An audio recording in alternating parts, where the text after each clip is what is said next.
like the video. This is To Pimp a Butterfly by Kendrick Lamar, an album that I believe is the greatest rap album of all time. Every single song covered and the album as a whole reviewed. Hope you all enjoy. Derapy. The very first song on this album sets the stage for the rest of the album's stories and themes perfectly. You can tell a lot about an album's direction and tone from its first track. Some artists like intro tracks that are mostly instrumentals or somebody talking or they're like a minute long. Kendrick gets straight into the classics. Unlike Good Kid, Mad City even, which has the Shireen bit, Damn with the story about the blind woman, or Mr. Morale, where you get the, one second. I hope you find something. We don't get any of that. All right, we get straight into the bangers from the jump.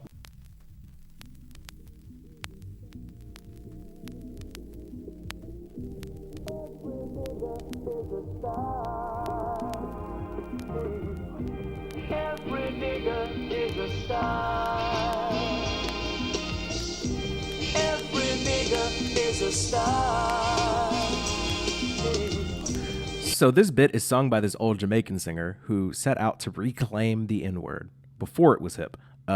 Kendrick will talk about this in detail much later in the album, but from the jump, we have a sung section that discusses duality. The N-word, being juxtaposed with a star, someone of high status and prestige, is similar to the relationship between the words big and small, a pimp and a prostitute, or a caterpillar and a butterfly. Every nigga is a star. Every nigga is a star. Who will remind that you remind? Every nigga is a star. Hit me! The singer's name is Boris Gardner, by the way. He was a Jamaican singer in the 70s who was responsible for the song Every Nigga Is a Star. It was meant to accompany a film by the same name to promote Black Pride in the 70s, which was much needed at the time, of course. Hit me! When the four corners of this cocoon collide, you'll slip through the cracks, hoping that you'll survive. Gather your wit, take a deep look inside. Are you really who they idolize? To pimp a butterfly. Kendrick was in the cocoon of Compton, but made it out butterfree, a butterfly. But now he has to combat those who want to take advantage of him outside of the hood. I also love the build-up to the announcement of the title of the project, To Pimp a Butterfly. It's like the opening credits to a movie. Like, we're just getting started. It's very exciting. At first I did love you,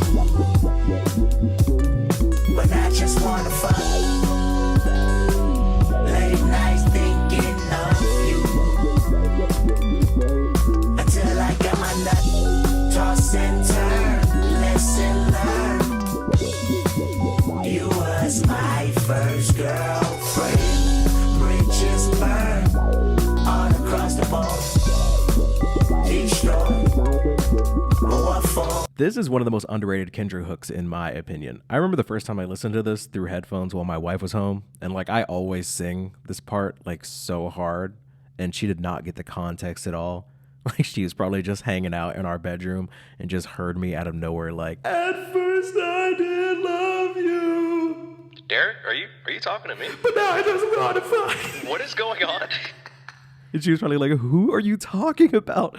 But nah, Kendrick is talking about his introduction to stardom and his relationship to rap music. Babe. This is the first but won't be the last time I compare myself to Kendrick. He talks about his love of rap and the art, and then how as soon as he got some fame and money, he's like, yeah, I'm just trying to exploit these talents for women and money and fame. What does this have to do with you? I can't relate. But like I made hundreds of podcasts that nobody listened to simply because I just loved doing it. I wasn't super worried about how many people were listening to it. I was literally just doing it like for the love of the game. But then the moment the show started popping a little bit, like I really had to check myself, like who and what am I doing this for? Now, obviously Kendrick and I are way different. He was nominated for like a bunch of Grammys of Good Kid, Mad City. I just got like a couple thousand subscribers, but like potato tomato. You are not him. Kendrick also ends this section by saying he burned bridges, like, you know, bridges burned all across the board, destroyed, but what for? So a lot of his relationships that he had in Compton died as he rose to success. And he's like, what did I even do all this for? I have an idea. When I get signed, homie, I'm acting fool. Hit the dance floor, strobe lights in a room. Not your little secretary bitch for the homies. Blue-eyed devil with a fat smoky. I'ma buy a brand new Cuddy on Vows. Truck the hood up 2 times, do slow. Platinum on everything, platinum on wedding ring. Married to the game at a bad bitch shows. When I get signed on me, I'ma buy a strap. Straight from the CIA, set it on my lap. Take a few M16s to the hood. Pass them all out on the block, what's good? I'ma put the cop to swap me by the White House. Republican run up, get socked out. Hit the press with a Cuban link on my neck. Uneducated, but I got $1 million check like that. Now, this all sounds bonkers because we're from the future and we know how Kendrick would ultimately turn out to be. But he actually said in an interview that this was one of his favorite songs that he recorded for the album because these are real thoughts that he actually had when he first started getting money. He was like, this is exactly what I'm gonna do.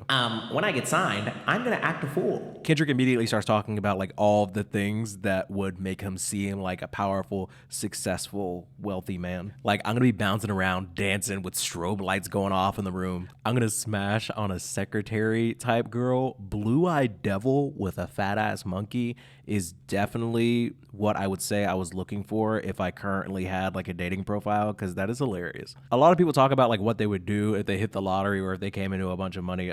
Kendrick's idea of like what he would do is like extremely creative, like stuff that you would never expect to hear. Like, I'm gonna buy guns from the CIA and drop off a bunch of M16s in the hood. I'm gonna have a Compton swamp. Swamp? I can't even say it. I'm gonna have a Compton swap meet right outside the White House. Dude's talking about like knocking out Republicans. Dude, just go buy a house. I do like the end of this verse because he says uneducated, but I got $1 million check, like that, which I think is like very, very cool. Not cool because it's cool to be uneducated, but like it's like a really cool way to establish kind of the conflict on the album. He's like, yeah, I just got $1 million, but I'm also like relatively uneducated, and this also makes me a prime target to be pimped. Why'd you say it like that? Honestly, this refrain that's coming up is literally my favorite. Like, it's just stuck in my head rent free, especially the past couple weeks since I've been thinking about talking about this album. Every time I see a black person online like spending recklessly, this kind of goes through my head like Uncle Ruckus or something. Like, I just have like a trigger moment.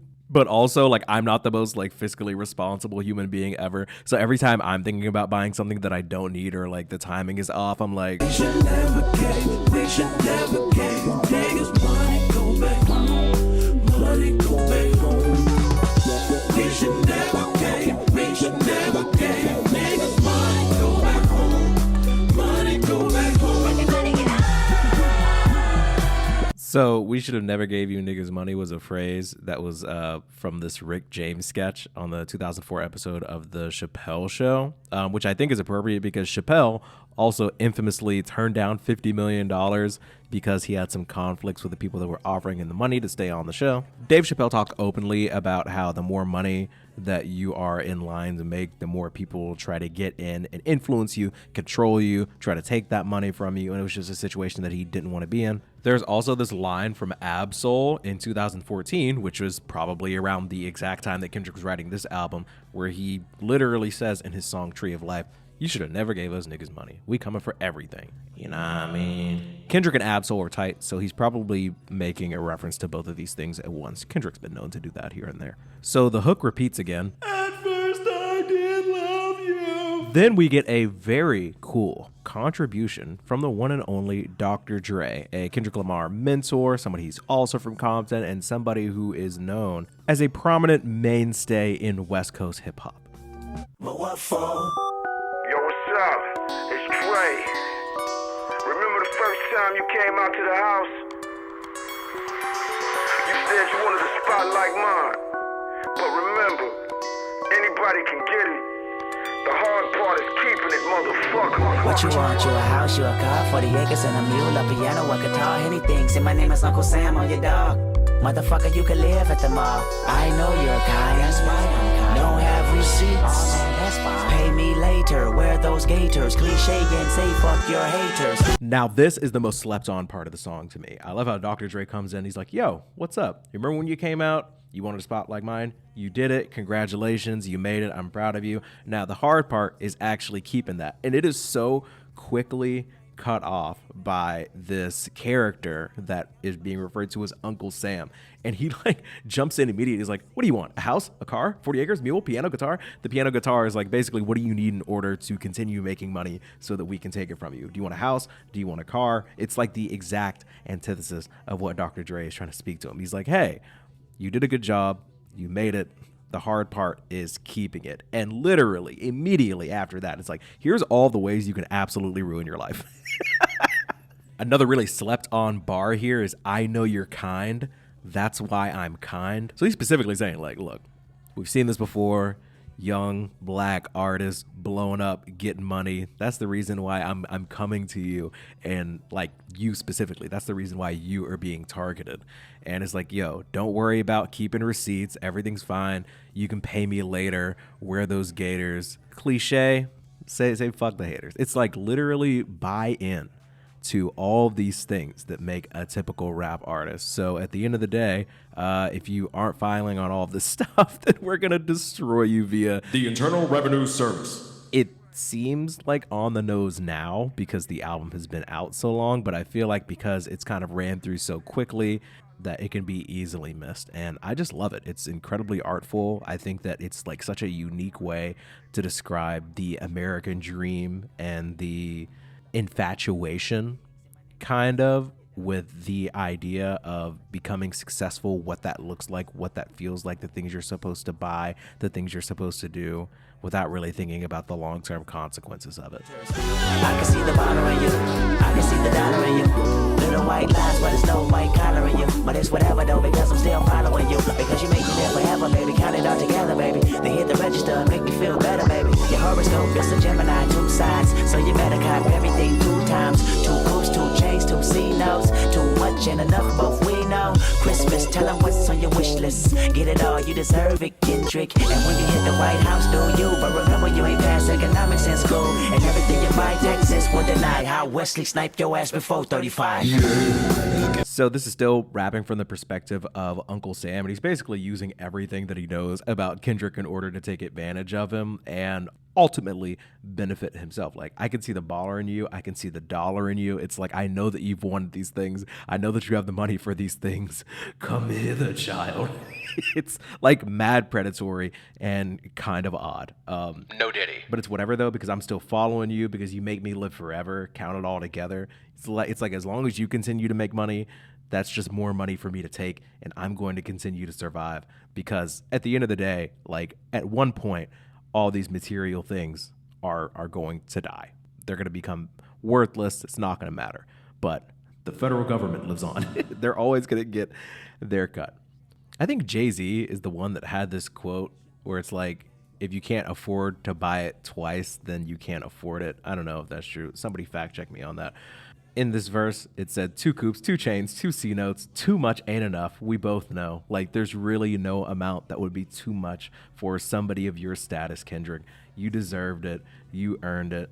And I think this line is really important. It's probably the second most important line towards the end of this verse. When you hit the White House, do you, but remember you ain't passed economics in school. Which, can we just have like a very, very, very brief conversation about what they teach you in high school? Nothing about taxes, nothing about mortgage, nothing about finances. The extent of my financial literacy in high school was like our high school basketball coach that also taught history had this leadership class / personal finance class where they would just tell you how to budget, but it's like hard to really determine how you could actually apply these things to your real life because everybody in that class is working jobs that pay them $7 to $9 an hour, and like we didn't take any actual curriculum that was going to prepare us for how to budget as adults or how to like invest properly. There's just nothing like that, unfortunately. And towards the very end of this verse, everything you buy, taxes will deny. I'll Wesley snipe your ass before 35. So we get a callback to the title of the track. And unfortunately, now we have to talk about what happened to our dear old friend Wesley Snipes. In 2008, Snipes was convicted on misdemeanor charges of willful failure to file federal income tax returns and was sentenced to 3 years imprisonment. After an unsuccessful appeal, he served 28 months in federal prison. He was released in April of 2013, which is coincidentally right around the time Kendrick Lamar was writing To Pimp a Butterfly. Kendrick is not trying to go down like that. Looking down is quite a drop. Looking good when you're on top. Better metaphors, leaving metaphors metaphysically in a state of euphoria. Look both ways before you cross my mind. We should never give, we should never give niggas money, go back home. Money, go back home. We should never give, we should never give niggas money. Apparently, at the end of that verse, that is Anna Wise and the Whitney, the mother of Kendrick's children. At the end, they're screaming, "Tax man coming." So, first of all, this is such a big song to begin the album with. It gets the vocals from Thundercat and George Clinton. It gets the Jamaican singer Boris from Gardner. the beginning, introducing the idea of everybody having the potential to graduate or evolve into a butterfly. We talk about the many ways throughout the song that the butterfly can and will be pimped. We talk about Kendrick's relationship with rap music and how it changed the moment he actually touched some money and all of the ridiculous things that he planned to do with it as soon as he got it. We talked about the potential outcomes that could be served to you if you are not properly filing. This would be a great time to cut to an ad break for like a tax filing service. I'm just not popping like that. But yeah, I think this is about as good of an opener as any Kendrick album has. I love this song. Let's move on to the next one. Did you guys ever leave that comment, by the way, about what you would do if your girl was leaving you a voicemail like this? I shouldn't be fucking with you anyway. I need a baller ass, boss ass nigga. You's an off-brand ass nigga. Everybody know it. Your homies know it. Everybody fucking know. Fuck you, nigga. Don't call me no more. You don't know. You gon' lose on a good bitch. My other nigga is on. You off. What the fuck is really going on? So the sound of the voice you just heard was coming from a Darlene Tibbs. I love her performance here. It's hilarious. Now I am straight up ripping this interpretation from Dissect Podcast. If that happens anymore, I'll do my best to let you know, and if not, my editor will. It's my duty. This woman is snapping at Kendrick because she has all these high expectations of him. She wants him to spin, impress, show that he's the man, and it's one of the lures of capitalism. I love how it's mentioned, you didn't buy me an outfit for the 4th. She has to be referring to the 4th of July here, which I think also ties into the fact that the main antagonist of the album is Uncle Sam. Uncle Sam is the final boss of capitalism. He's the main man urging Kendrick to blow racks on nonsense. If Uncle Sam is the pimp in this situation, this woman is one of his prostitutes sent to antagonize Kendrick into spending recklessly. I also want to point out the outfit for the 4th bar is a reference to the 4th of July, Independence Day, freedom. Wow! Kendrick responds to this rant in kind, in a very mature, measured, respectful manner. This dick ain't free. You looking at me like it ain't a receipt, like I never made ends meet, eating your leftovers and raw meat. This dick ain't free. Living in captivity, raised my cap salary, celery, telling me green is all I need. Evidently all I seen was spam and raw sardines. This dick ain't free. Kendrick is directly countering the notion of men dedicating their life to impressing women for some action. He says, Well, actually, this Johnson isn't free. I just want to point out the fact that this flow is insane. Like, it works almost as if it's spoken word poetry, but it also has this background of like up-tempo jazz, and it's so fascinating to really think about it because the energy and aggressiveness that the initial verse of this woman has, you're like, what is coming after this? Like, surely this is, but no, actually, Kendrick is coming with the same energy, and you could argue it's even more absurd, and I love it. Also, the straight up bars, like the flipping of the word salary into celery, talking about living in captivity and having to rely on leftovers and raw meat, and talking about spam and raw sardines. He's like, I've been through enough. We've worked hard enough. I'm not going to continue to push and pray and do everything I can to continue trying to achieve what others think I need to achieve. The goalposts continue to shift. We are not forcing ourselves into any more free labor. This dick ain't free. I mean, baby, you really think we could make a baby name Mercedes without a Mercedes Benz and 24-inch rims, 5% tint and air conditioning vents? Hell fucking no, this dick ain't free. I need 40 acres and a mule, not a 40 ounce in a pit bull. Bullshit. Matador, had a door knocking. Let him in. Who's that? Genito's best friend. This dick ain't free. Pity the food that made the pretty and you prosper. Titty juice and pussy lips kept me obnoxious, kept me up watching pornos and poverty. Apology, no. Watch you politic with people less fortunate like myself. Every dog has his day. Now doggy style shall help. We cry together foreshadowing? I love the fact that Kendrick points out that people used to name their children after things they can't afford. Kanye, I believe, also did the same thing on an album of his as well. It's just like another one of those things where like people are constantly lusting and craving these bigger, flashier things and they can't do it, but they want to name their kids after these things that they want. They're like, I don't have a Mercedes, but I do have a Mercedes. She's my daughter. She got a B in science class. That's not the same thing. Kendrick also alludes to the 40 acres and a mule tale, which is kind of, it's a sad one, but I think it's important for us to go through because he's mentioned it twice now. Long story short, after slavery, Abraham Lincoln promised a bunch of African Americans 40 acres and a mule, and then Abraham Lincoln got killed. And then our boy Andrew Johnson came in and was like, psych, actually, we don't like black people. That was just one weird guy with a big hat's idea. We're going to give all of this land back to Confederate slave owners. So, yeah. Psych! Takesies backsies actually do apply, and we hate black people. Shout out the federal government. Please leave a comment if this is your first time hearing of the federal government promising African Americans like a fair shot at prosperity, only to completely renege takesies backsies that shit as soon as another president took office. Please let me know if this is your first time hearing of this. Or if the first time you heard about this was because of Kendrick Lamar's To Pimp a Butterfly. I think that, you know, our public school system is failing us, but that's a totally different conversation for another day. Anyways, this rhyme scheme goes incredibly hard, I fear. So we go from 40 acres and a mule to 40 ounce and a pit bullshit. Matador had the door knock and let him in. Who's that? Like, come on, bro. Come on. Like, just on like a raw technical skill level when it comes to rapping, Kendrick's like top tier. Like the instrumental is already insane. Like the storytelling, the themes of the album is already insane. But like just on a raw level, you could have no instrumental. He could be saying whatever he wanted.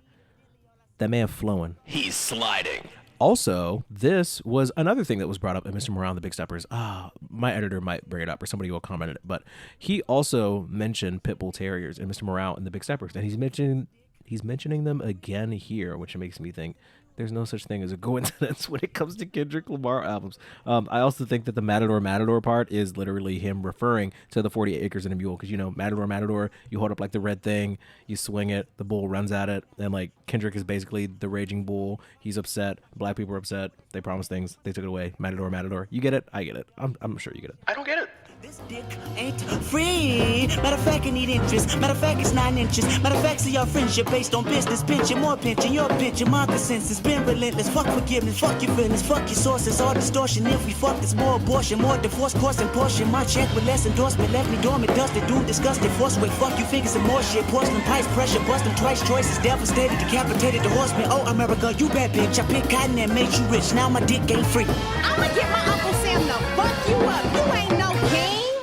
Kendrick believes he deserves more. He wants interest. He doesn't just want you to pay for his work, but you got to pay for that struggle we done made up to him on. What is this accent? Why are you doing that? He talks about America's greediness when it comes to his earnings by mentioning the pension of pensions and percentages and such. Now, there's a ton more packed into this last barrage of bars, but I'll just cover the highlights. When he says, fuck your sources, all distortion, if you fuck, it's more abortion, I think he's talking about the media trying to fuck him. It not working, and then them, like, aborting the mission. Just a theory. Divorce courts allude to the failure of relationships, which obviously discourages healthy relationships, leaving people dusted, doomed, disgusted. That's alliteration. Wow! He ends up saying America is a bad bitch. In it. I picked cotton and made you rich. Nah, but that game free. Like, now that we've struggled so much, you can't fuck with us for free.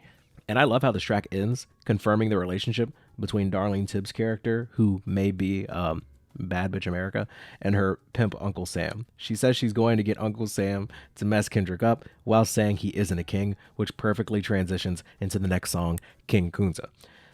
Is this the most effort you've ever heard put into an interlude? Is it the perfect transition from the first to the third song? Does it almost make you forget that the second song on the album is an interlude for some reason? Seconds, huh? Anyways, whatever. The song is lit. I never skip. 10 out of 10. No notes. King Kunta is next.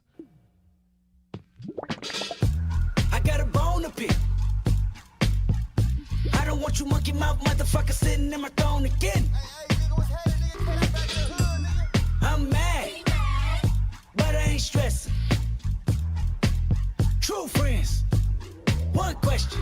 The production from Terrace Martin and Soundwave, goated. Starting off the song with I Got a Bone to Pick, tough. Calling the ops monkey mouth motherfuckers is insane. I've never heard anybody say anything like that. It's not nice. I really like the tone of I am mad, and we also get an ad lib affirming that he is in fact mad, but he's not actually stressed. Honestly, I feel the same way about my podcast, you know? Oh, bro. Sometimes I hear other people talking about how they have the best podcast in the world. We do not care. I'm not stressed, but I am mad. Kendrick just got that tone of like, look, I'm not worried about it, but if you don't shut your skin tone, chicken bone, Google Chrome, no home, flip phone, this on, ice cream cone, garden gnome, extra chromosome, metronome, dimmadome, genome, full blown monochrome. Bitch, where you and I was walking. Now I run the game, got the whole world talking. King Kunta, everybody wanna cut the legs off him. Kunta, black man taking no losses. Oh yeah. Bitch, where you and I was walking. Now I run the game, got the whole world talking. King Kunta, everybody wanna cut the legs off him. When you got the yams. What's the yams? Bro, talking about a Kendrick Lamar album is like going through AP English Lit or something. So Kunta Kinte was a fictional 18th century black slave featured in Alex Haley's best-selling novel, Roots, the Saga of an American Family. Now, it's important to mention that King Kunta is kind of like a play on words. Also, there's obviously the oxymoron of King Kunta. Kunta is literally Kunta Kinte. Kunta Kinte. Wow, I was so close to saying that like a slave. Kunta Kinte. He was a slave, but King Kunta kind of puts him in a completely different light as a king. If you don't know what an oxymoron is, it's like if somebody says you're pretty ugly. That's the is being cool as hell also an oxymoron? This hook asks a rhetorical question that is kind of going to come up later, like much later in the album. He's like, where are you when I was walking? Now I run the game, got the whole world talking. King Kunta, everybody want to cut the legs off him. Kunta Kinte, in his own story, actually had his foot cut off because they wanted to make sure that he could not escape the plantation. Kendrick Lamar, in his role as King Kunta, not only does he not have his foot cut off, he's literally running the game. So it's a little bit of play on words, a little bit of tongue-in-cheek and that. And he's basically asking, where were you when he was just walking? I don't know, man. I was like in high school or something. But I believe that Kendrick is kind of equating his childhood to a place where he felt trapped, essentially, like he was in a plantation of his own. He felt like it was difficult for him to escape, and he basically felt like he was trying to move and navigate the world with a similar disadvantage. Not like to the level of a literal slave, but he had a problem with the mobility of his life. But now he's running the game. I think it's a pretty sick hook. Very catchy. Very groovy song. Now we gotta find out what the yams are. Kendrick's gonna try to explain it. If you don't get it, I promise I got you. The yam is the power that be. You can smell it when I'm walking down the street. Oh yes we can, oh yes we can. I can dig rapping, but a rapper with a ghost rider. What the fuck happened? Oh no. I swore I wouldn't tell. But most of y'all sharing bars like you got the bottom bunk in a two-man sale. A two-man sale. Something's in the water. Something's in the water. And if I got a brown nose for some gold, then I'd rather be a bum than a motherfucking bum. Oh yeah. The yam is a metaphor for authenticity. This line alludes to Ralph Ellison's Invisible Man, where this dude is walking through New York and he smells the yams that remind him of where he came from, which was like the South, his true self, so to speak. The yam is also significant in African culture. Certain communities in Africa would determine a person's like prestige by their yam yield. What? Kendrick then casually but smartly alludes to someone with ghostwriters. I wonder who that could be.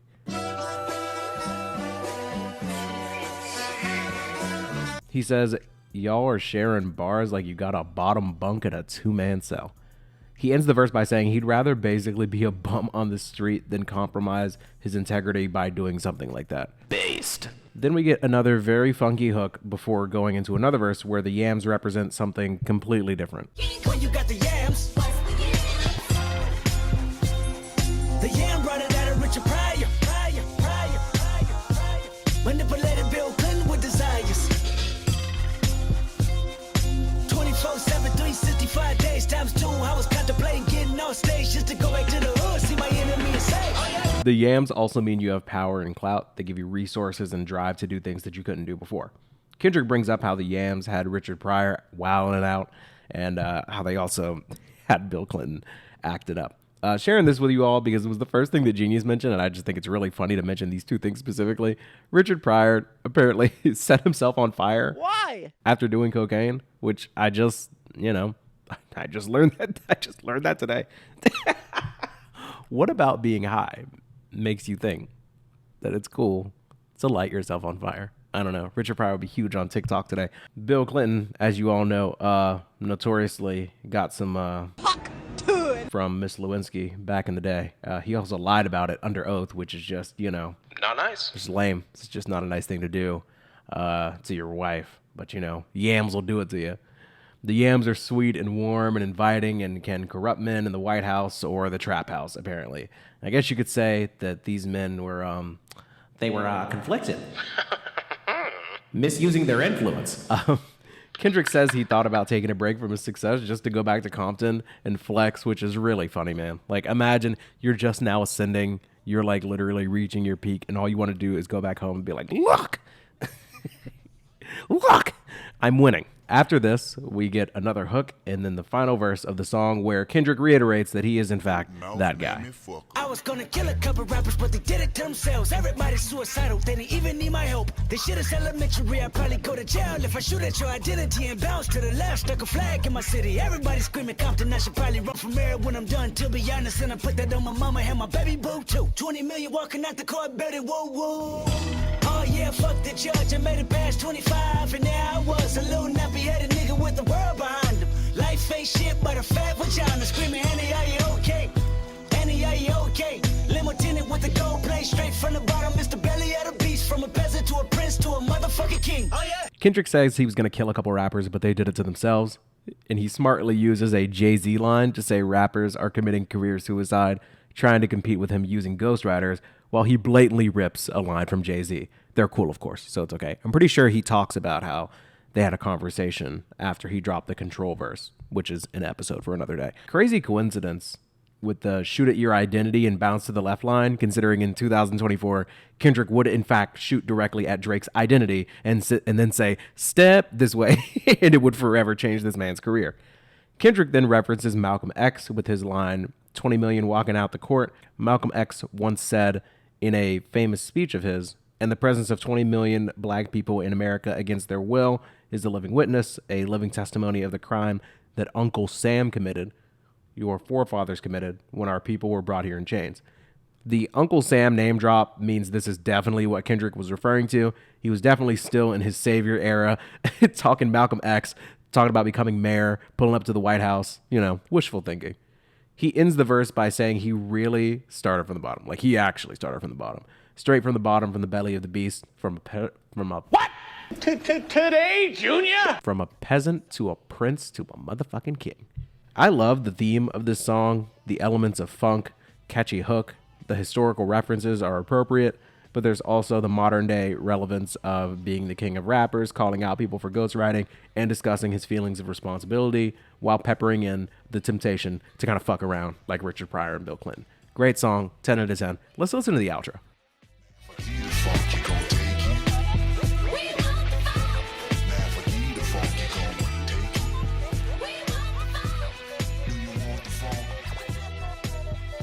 Now, according to Genius, this outro is actually Kendrick and Whitney performing this part together. That's Whitney with the "We want the fuck," and that's Kendrick with like a super deep voice. I just think it's really cool that he has her involved so much.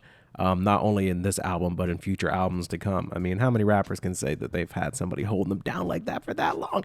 Anyways, let's move on to Institutionalized. It will likely be the last song that we talk about today. But yeah, I think that this song is super slept on. Like, a lot of people love King Kunta. I think that this song is, there's like a really, really funny underlying story to it. I'm yapping too much. Let's just get into it. What money got to do with it? When I don't know the full definition of a rap image. I'm trapped inside the ghetto and I ain't proud to admit it. Institutionalized, I keep running back for a visit. Hold up. Get it back.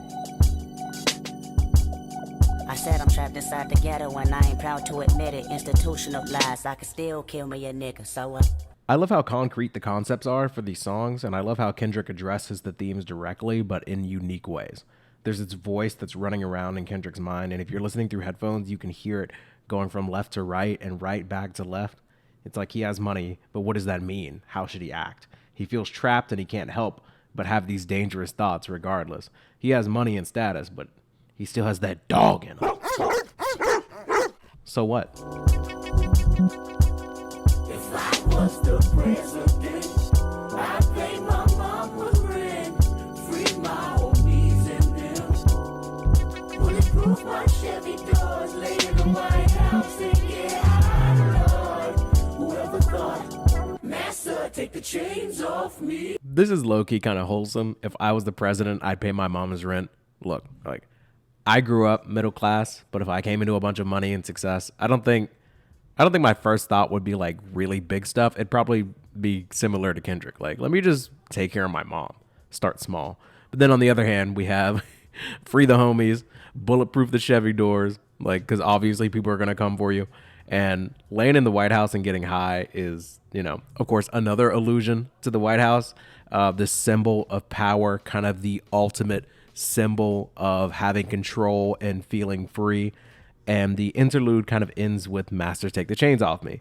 Is money and fame really the goal, or is it freedom? Life to me like a box of chocolate, quid pro quo, something for something, that's the obvious. Oh shit, flow so sick, don't you swallow it, biting my style, your salmonella poison positive. I can just alleviate the rap industry politics, milk the game up, never lactose intolerant, the last remainder of real shit, you know the obvious. Me, scholarship, no, streets put me through colleges, be all you can be, true, but the problem is a dream, only a dream, if work, don't follow it, remind me of the homies that used to know me. Now follow this. I tell you my hypothesis. Kendrick sounds different in almost every verse, by the way. It's wild. Flow's so sick, don't you swallow it. Bite my style, you're salmonella positive. These are bars. Kendrick is so good at rapping that I don't always take the time to point every bar out, but Here's what he's saying. He's sick at rapping, okay? All right, the flow's so sick, he wouldn't recommend you bite it, eat it, swallow it, per se. Because you'll be salmonella poison positive. He's sick, which, you know, means good at rapping. But you'd be sick, not in the same way that he's sick, but in a bad way, trying to take his style. I've personally gotten salmonella before. That shit is terrible. It sucks. Like, I couldn't eat for days. Everything coming out of me was straight water.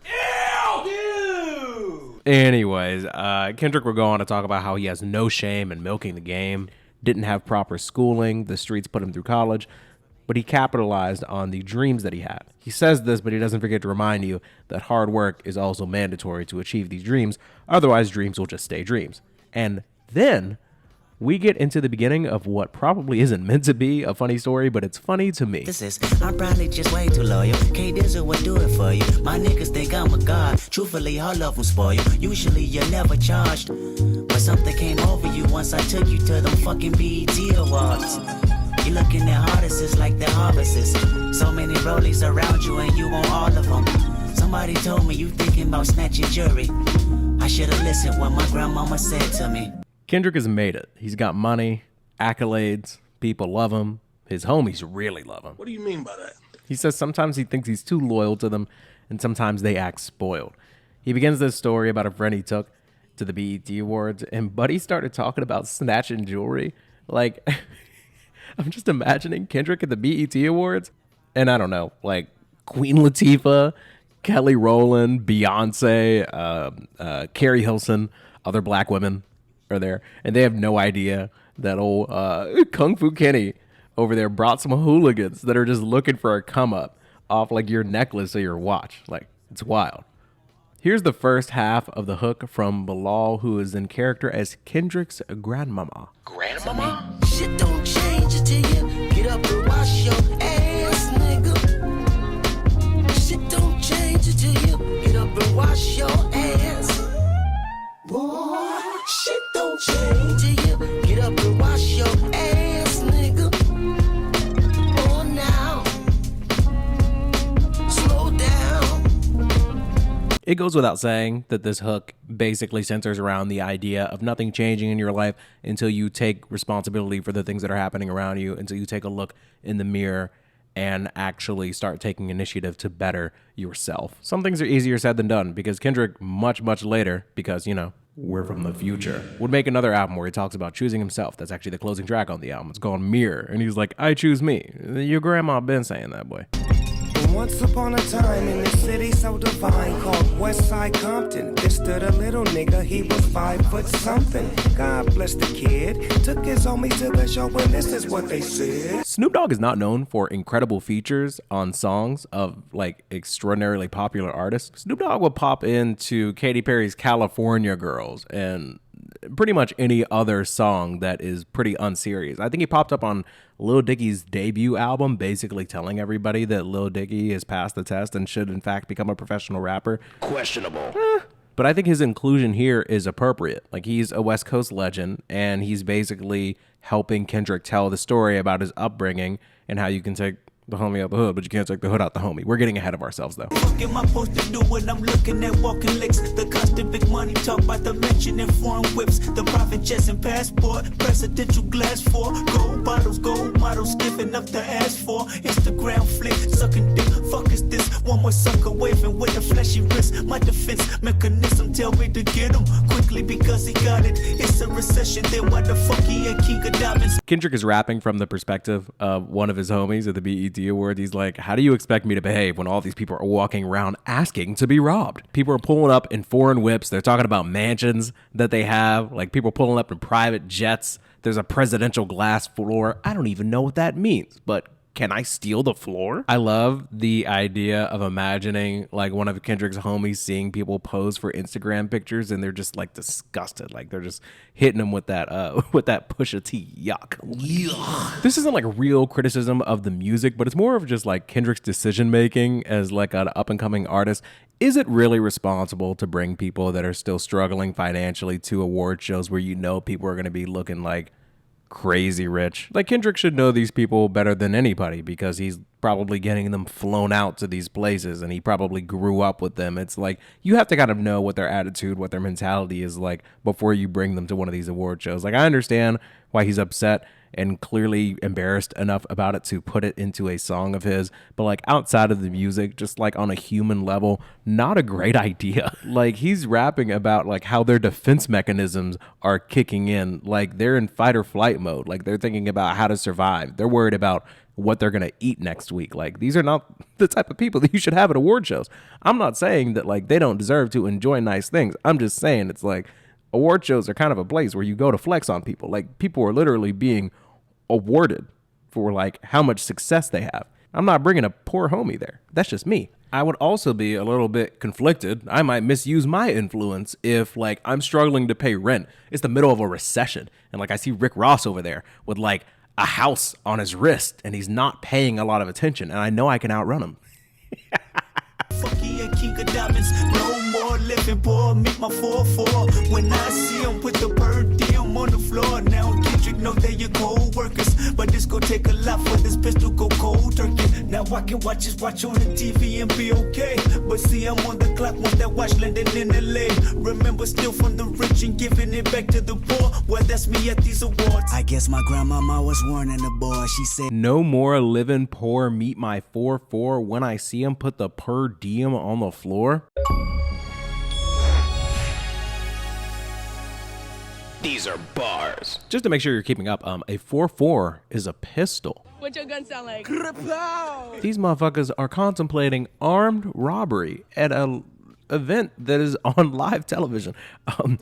Per diem obviously refers to seizing the day. And he's like, you know, we can seize the day by seizing these rappers' property. And they talk about how they know that they're Kendrick's co-workers but it's going to take a lot before their pistol goes cold turkey. Dark meat. Like, they have a lifestyle. They have bad habits, and it's going to be a while before they can, get to the bottom of that, reach the level of therapy where you no longer feel the need to rob people at a award show. And I also like how this must have been like really difficult. I don't know if he's ever performed this song live, but now I can watch on the TV and be okay. Ooh, but I see I'm on the clock once that watch land in LA. Wow. So it's like, it's one thing to see rich people on TV and in media, but it's another thing to like be with them and they are like actively flexing it. Blinding you with their eyes. I recognize the urge. And they talk about how stealing from the rich and giving it back to the poor, that's basically us at these awards. You know what? We're doing a good thing. We're out here like Robin Hood in this bitch. We're all about redistribution here. We're not trying to take from people that don't deserve to have these things taken from them. Like, they didn't work, to have these nice things that they have. But yeah, this has to be a lot for a young Kendrick to deal with. You blow up, you're trying to put your homies on, show them the life, and they're over here trying to run game on these poor, unsuspecting celebs. Tough out here. Very, very specific problems that I'm pretty sure nobody listening to this can relate to. But, I appreciate Kendrick sharing it with us. It's pretty funny. I'm not going to lie. After this, we get another hook from Bilal where she's saying that shit's simply not going to change until you get up and wash your ass. And then finally, we get the outro by Snoop Dogg, but the end is a little bit different. Once upon a time in a city so divine called Westside Compton, there stood a little nigga, he was 5 foot something.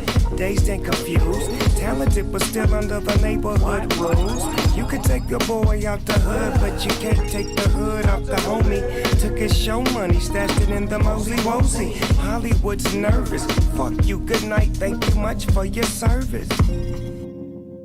Snoop Dogg describes Kendrick as talented but still under the neighborhood ruse, still being caught up in the homies' antics. Kendrick raps about how he fell victim to participating in shenanigans in the last album on the song The Art of Peer Pressure. Now he brought the homies out, and despite him not participating and being a follower, he's still responsible for what's happening around him. Snoop suggests you can take the homie out the hood, but not the hood out the homie. Kendrick will continue to struggle with the duality of being from the hood, but now with much power and influence, he's faced with the impossible task of doing the right thing with his newfound fame and resources. Lucy is tempting, Uncle Sam is waiting in the wings, and oh my god, the yams. Can I get to the yams? Sweet yams. We're 4 songs in, and we have no skips. Wesley's theory introduces the antagonist, Uncle Sam. For Free is a direct attack from one of his slurs. Slurs? And Kendrick promptly defending himself in a pretty aggressive way. This dick ain't free. King Kunta is Kendrick claiming that he's on top, and Institutionalized discusses how his homies are also in the mix, potentially holding him back, and they are simply a sign of where he came from and what is still deep within him. It's been almost 50 minutes, and we're only 4 songs in. Let me know if you want more. Tell me what I missed. Please leave a comment letting me know which of these 4 are your favorite and which song you can't wait for me to get to. These Walls is one of the most underrated Kendrick songs in my opinion. And it's funny because I'm sure a lot of Kendrick fans share this experience. These Walls comes on shuffle and you just want to close your eyes and sway. But first you have to get through the, Today we're going to break down how a song that in my opinion is arguably the catchiest song on the album also doubles as a peak misusing your influence. Let's get into it. She just wanna close her eyes and sway.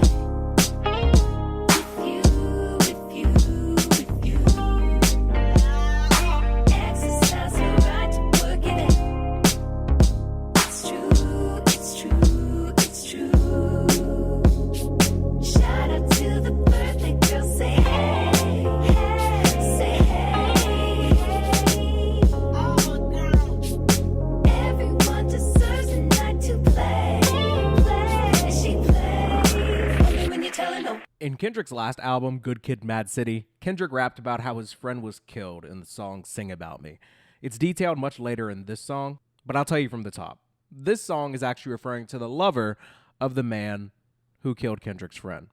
Towards the beginning of These Walls, the phrase, "if these walls could talk," is repeated over and over until it's abruptly interrupted by the word sex.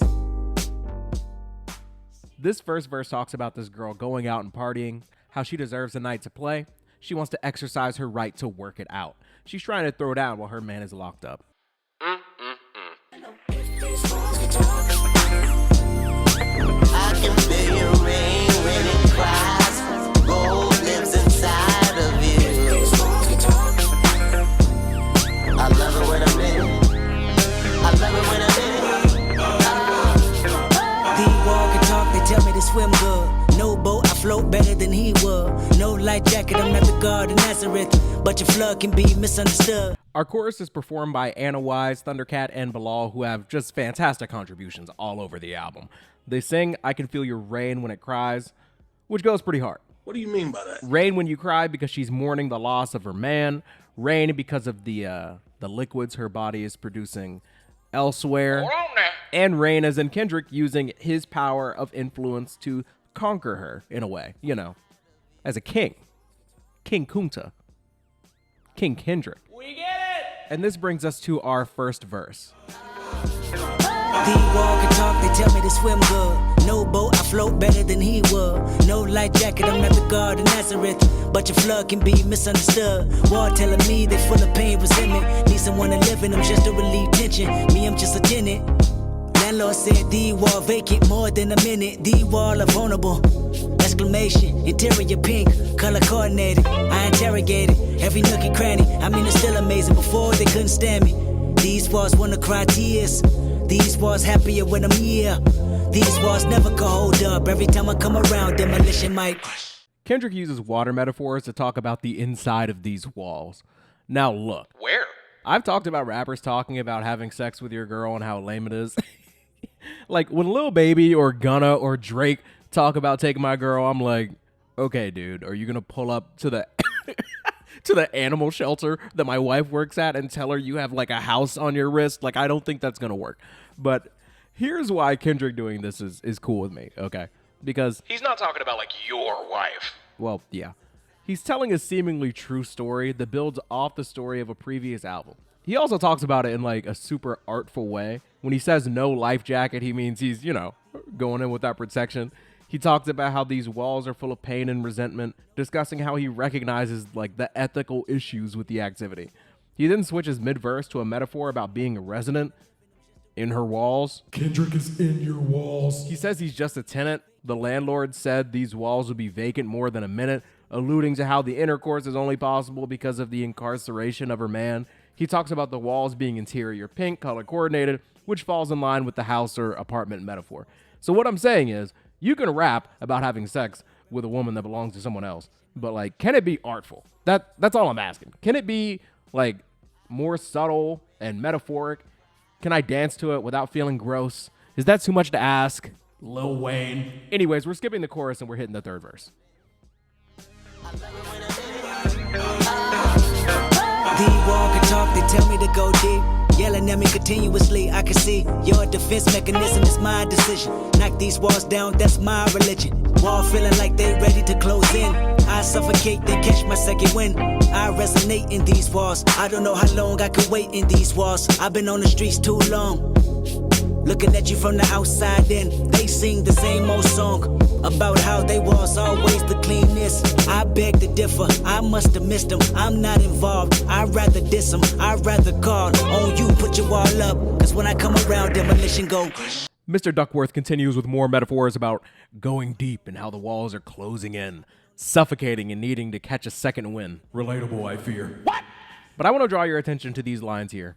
I've been on the streets too long, looking at you from the outside in, as well as put your wall up, because when I come around, demolition gon' crush. This is Kendrick fully entering his villain arc here on the album. He's been watching this girl lurking.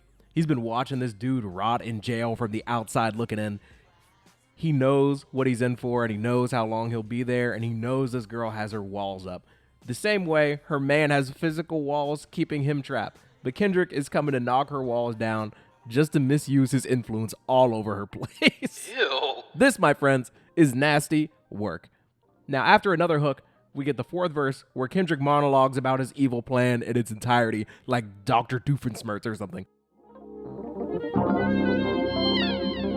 If your walls can talk, they tell you it's too late. Your destiny accepted, your fate. Build accessories and stash them with the yard. Take the recipe, the Bible and God. Wall telling you that commissary is low. Race wars happening, no calling CO. No calling your mother to save you. Homies to say you're reputable, not acceptable. Your behavior sent me to board like a killer that turned snitch. Walls is telling me you pray for pills, hoping the warden would afford them.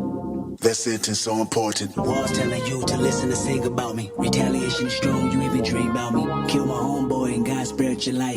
Dumb criminal got indicted same night. So when you play the song, rewind the first verse. About me abusing my power so you can hurt. About me and her in the shower whenever she horny. About me and her at the after hours of the morning. About her baby daddy currently serving life. And how she think about you until we meet up at night. About the only girl cared about you when you asked her. And how she known a famous rapper. Walls can talk. You probably just realized the same way I did that this is actually the censored version of the song. That was not intentional. I mean, like, it doesn't really matter, but for the record, I blame my editor. I'm like, what did he say fuck me for? Kendrick raps about how the walls talk, which Genius mentioned, but I actually thought about previously because I've seen the movie before. There's this quote from Shawshank Redemption where Morgan Freeman's character says, "These walls are funny." I was about to do a Morgan Freeman impression. First you hate them, then you get used to them. Enough time passes, you get so you depend on them. That's Institutionalized? Kendrick mocks that jailed cucko by saying he's a bitch and a killer turned snitch. And if he wants to know what happened to his girl, he should just listen to Kendrick sing about me, I'm dying of thirst for answers. Another very unintentionally funny just segment from this album is like, just imagine if this dude's girl visiting him in jail to like give him the bad news that it's like, he's emotional, she's emotional. He's like, babe, why would you do this, man? Like, how? Like, when? Like, why did this happen? And she's like, babe, it's, Kendrick, just listen to Sing About Me, I'm Dying of Thirst. It's a classic. And then listen to these walls by him. It's on his To Pimp a Butterfly album. It's just really pay attention to the first verse. That girl moaning, that's supposed to be me. And just really pay attention to the lyrics. You have to understand, he was conflicted. And the guy's like, you know what? You're right, babe. We're just a victim of a guy who was misusing his influence. Speaking of, we get an additional bit of this poem before the song concludes. I remember you was conflicted, misusing your influence. Sometimes I did the same, abusing my power full of resentment that turned into a deep depression. Found myself screaming in the hotel room. And this perfectly transitions into our next song, You.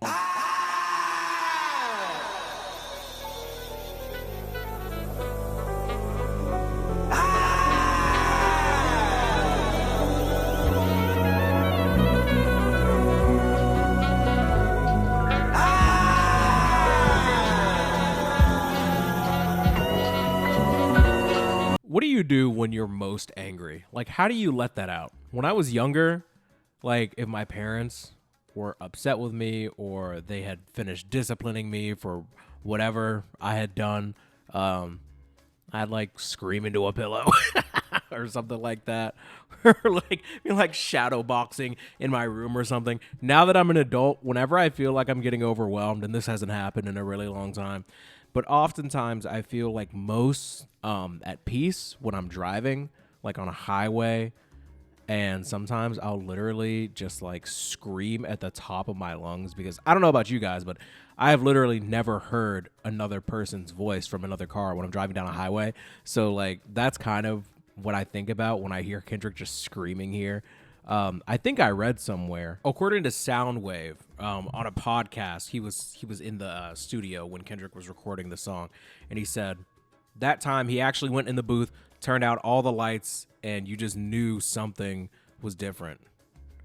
Going back to that, like, I'm about to tear up. That was deep. I've never seen him like that. So Kendrick was literally in the booth with all the lights turned off, just hollering. Apparently, while Kendrick Lamar was out on tour during 2013, He was performing. He's making hundreds of thousands of dollars. People are screaming his name, telling him that they love him, applauding and singing along at all the shows.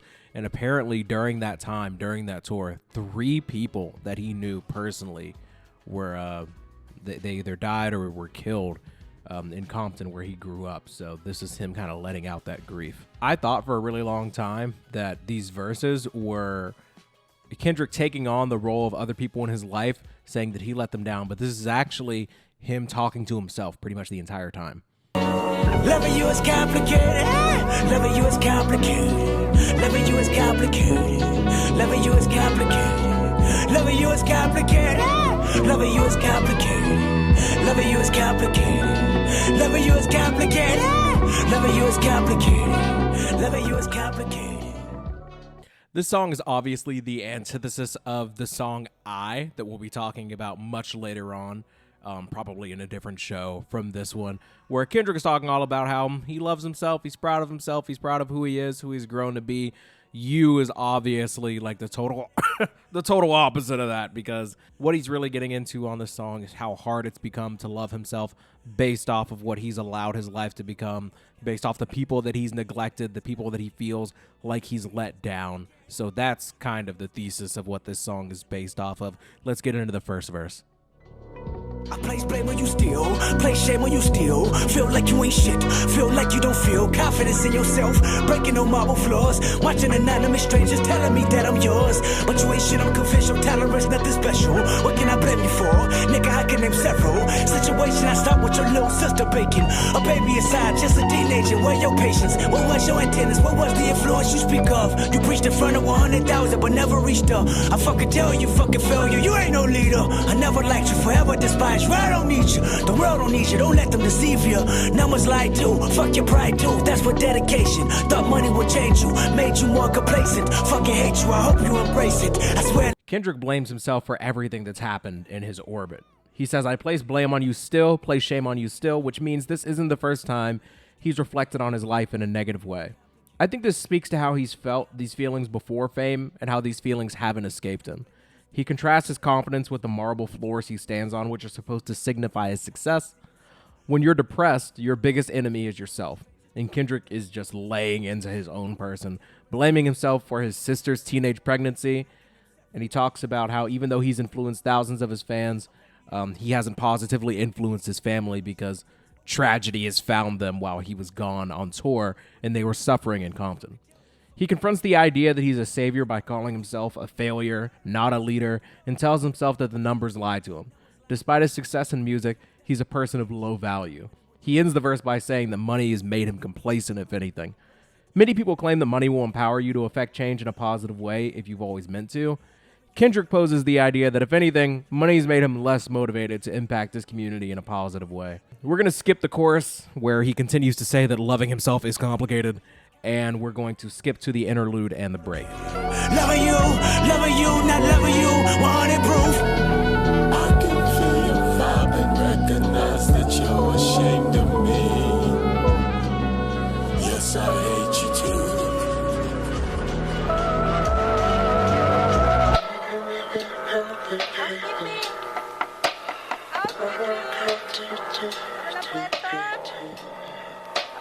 Tengo que limpiar el cuarto. Es que no hay mucho tiempo.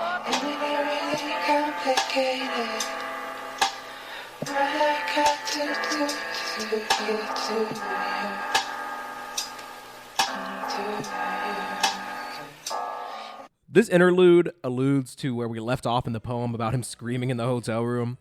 The Spanish translated to English is basically a maid asking to open the door to clean the room. If Kendrick was consuming 100 proof alcohol and having the breakdown it sounds like he was, it's safe to say he might have stayed in his room a little bit past checkout time.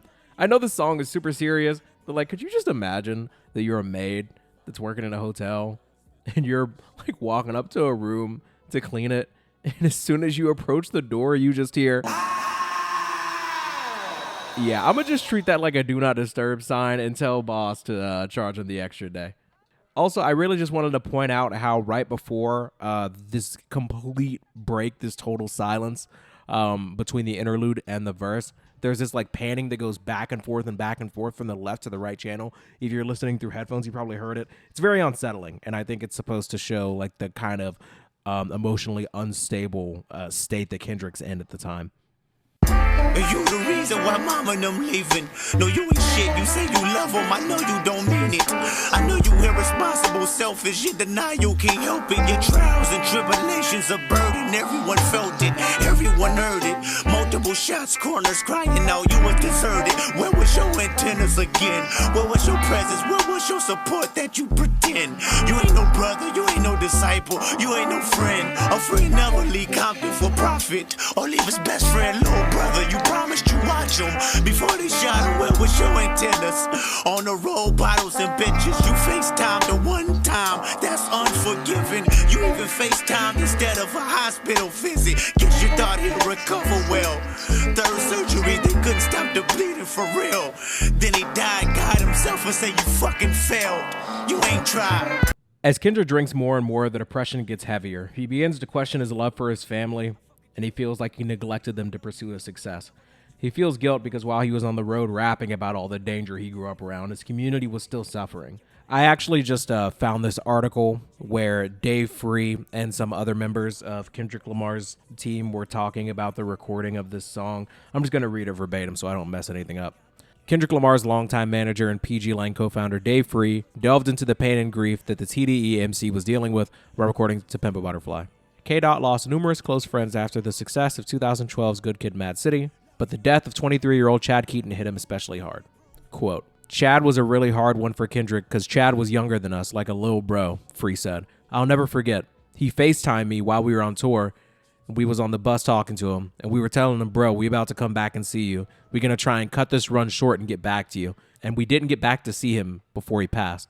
Keaton died in August 2013. He was wounded in a drive-by shooting in Compton that July, after which Kendrick stayed in touch with him, but succumbed to his injuries while in hospital 31 days later. So this kid got shot, and he was in the hospital, and for a month, they kept in touch with him via FaceTime, but he ended up dying. So I could understand why Kendrick feels terrible about that. According to this article, making his death all the more painful was the fact that Chad's older brother, Jason, had specifically asked Kendrick to look out for his sibling while he was in prison. Jason asked of him, like, yo, just look out for little bro, man. Dave Free recalled. That was a responsibility, so when Chad died, it kind of felt like he let him down. So basically, Kendrick was feeling a lot of survivor's remorse about this. This is definitely where these lyrics come into play. You promised you'd watch him before they shot him. You FaceTimed him one time. That's unforgiven. You even FaceTimed him instead of a hospital visit. So they talked about how they would cut the tour short, but clearly not short enough because this kid died before Kendrick could ever actually see him in person. So yeah, I read somewhere in an article that this specific recording for You wasn't necessarily as performative. It was actually Kendrick breaking down and crying while he was recording it, which just makes listening to it in hindsight just all that much more difficult. But yeah, let's move on to the third verse. Jesus Christ. I know your secrets, nigga. Mood swings is frequent, nigga. I know depression is resting on your heart for 2 reasons, nigga. I know you and a couple black boys ain't been speaking, nigga. Y'all damn near beefing, I see it, and you're the reason, nigga. And if this bottle could talk, I cry myself to sleep, bitch. Everything is your fault. Falls breaking to pieces. Earthquakes on every weekend. Because you shook as soon as you knew confinement was needed. I know your secrets. Don't let me tell them to the world about this shit you thinking. And that time that you about to Earl. I'm fucked up, but I ain't as fucked up as you. You just can't get right. I think your heart made a bulletproof. Should killed your ass long time ago. You should have filled that black revolver blast long time ago. And if this marriage could talk, it'll say you gotta go. And if I told your secrets, the world of no money can't stop a suicidal weakness. Kendrick talks about how the guilt and shame he feels is so heavy he can barely even talk to certain people from the community he grew up in. It damn near feels like they have beef. Very rarely in my experience is there a completely one-sided beef, but Kendrick introduces the idea that there's so much tension between him and the people he grew up around, but he knows it's all his fault. Another fascinating part of this verse as well, I want to say, so I don't forget, the inclusion of those sounds in the background, like the bottle clinking and the gulping that are mixed in, super smart. Just like a really nice detail from like an audio perspective. Whenever I'm making my own podcast, I like to include as many things as possible that are relevant to the show, whether it be small little details in the background music, background sounds, etc. My editor goes crazy with stuff like that. So I really have an appreciation for that. Also, the idea that the more negative side of Kendrick is threatening to expose his inner thoughts is like crazy. Kendrick ends the song by saying at least one of his secrets, unfortunately, is that he contemplated ending it all despite being extremely rich. I know Googling this information is going to put me on some list, and the ads on every app and site that I visit are all going to be about like how not to throw yourself into a volcano. But like, since, you know, I know like 1,000 people minimum are going to hear this, not a flex, just a fact. This show is supposed to be fun, but these themes are pretty heavy, and I do feel a certain level of responsibility as a content creator to not make light of, potentially deciding that you don't want to exist on this planet with the rest of us anymore.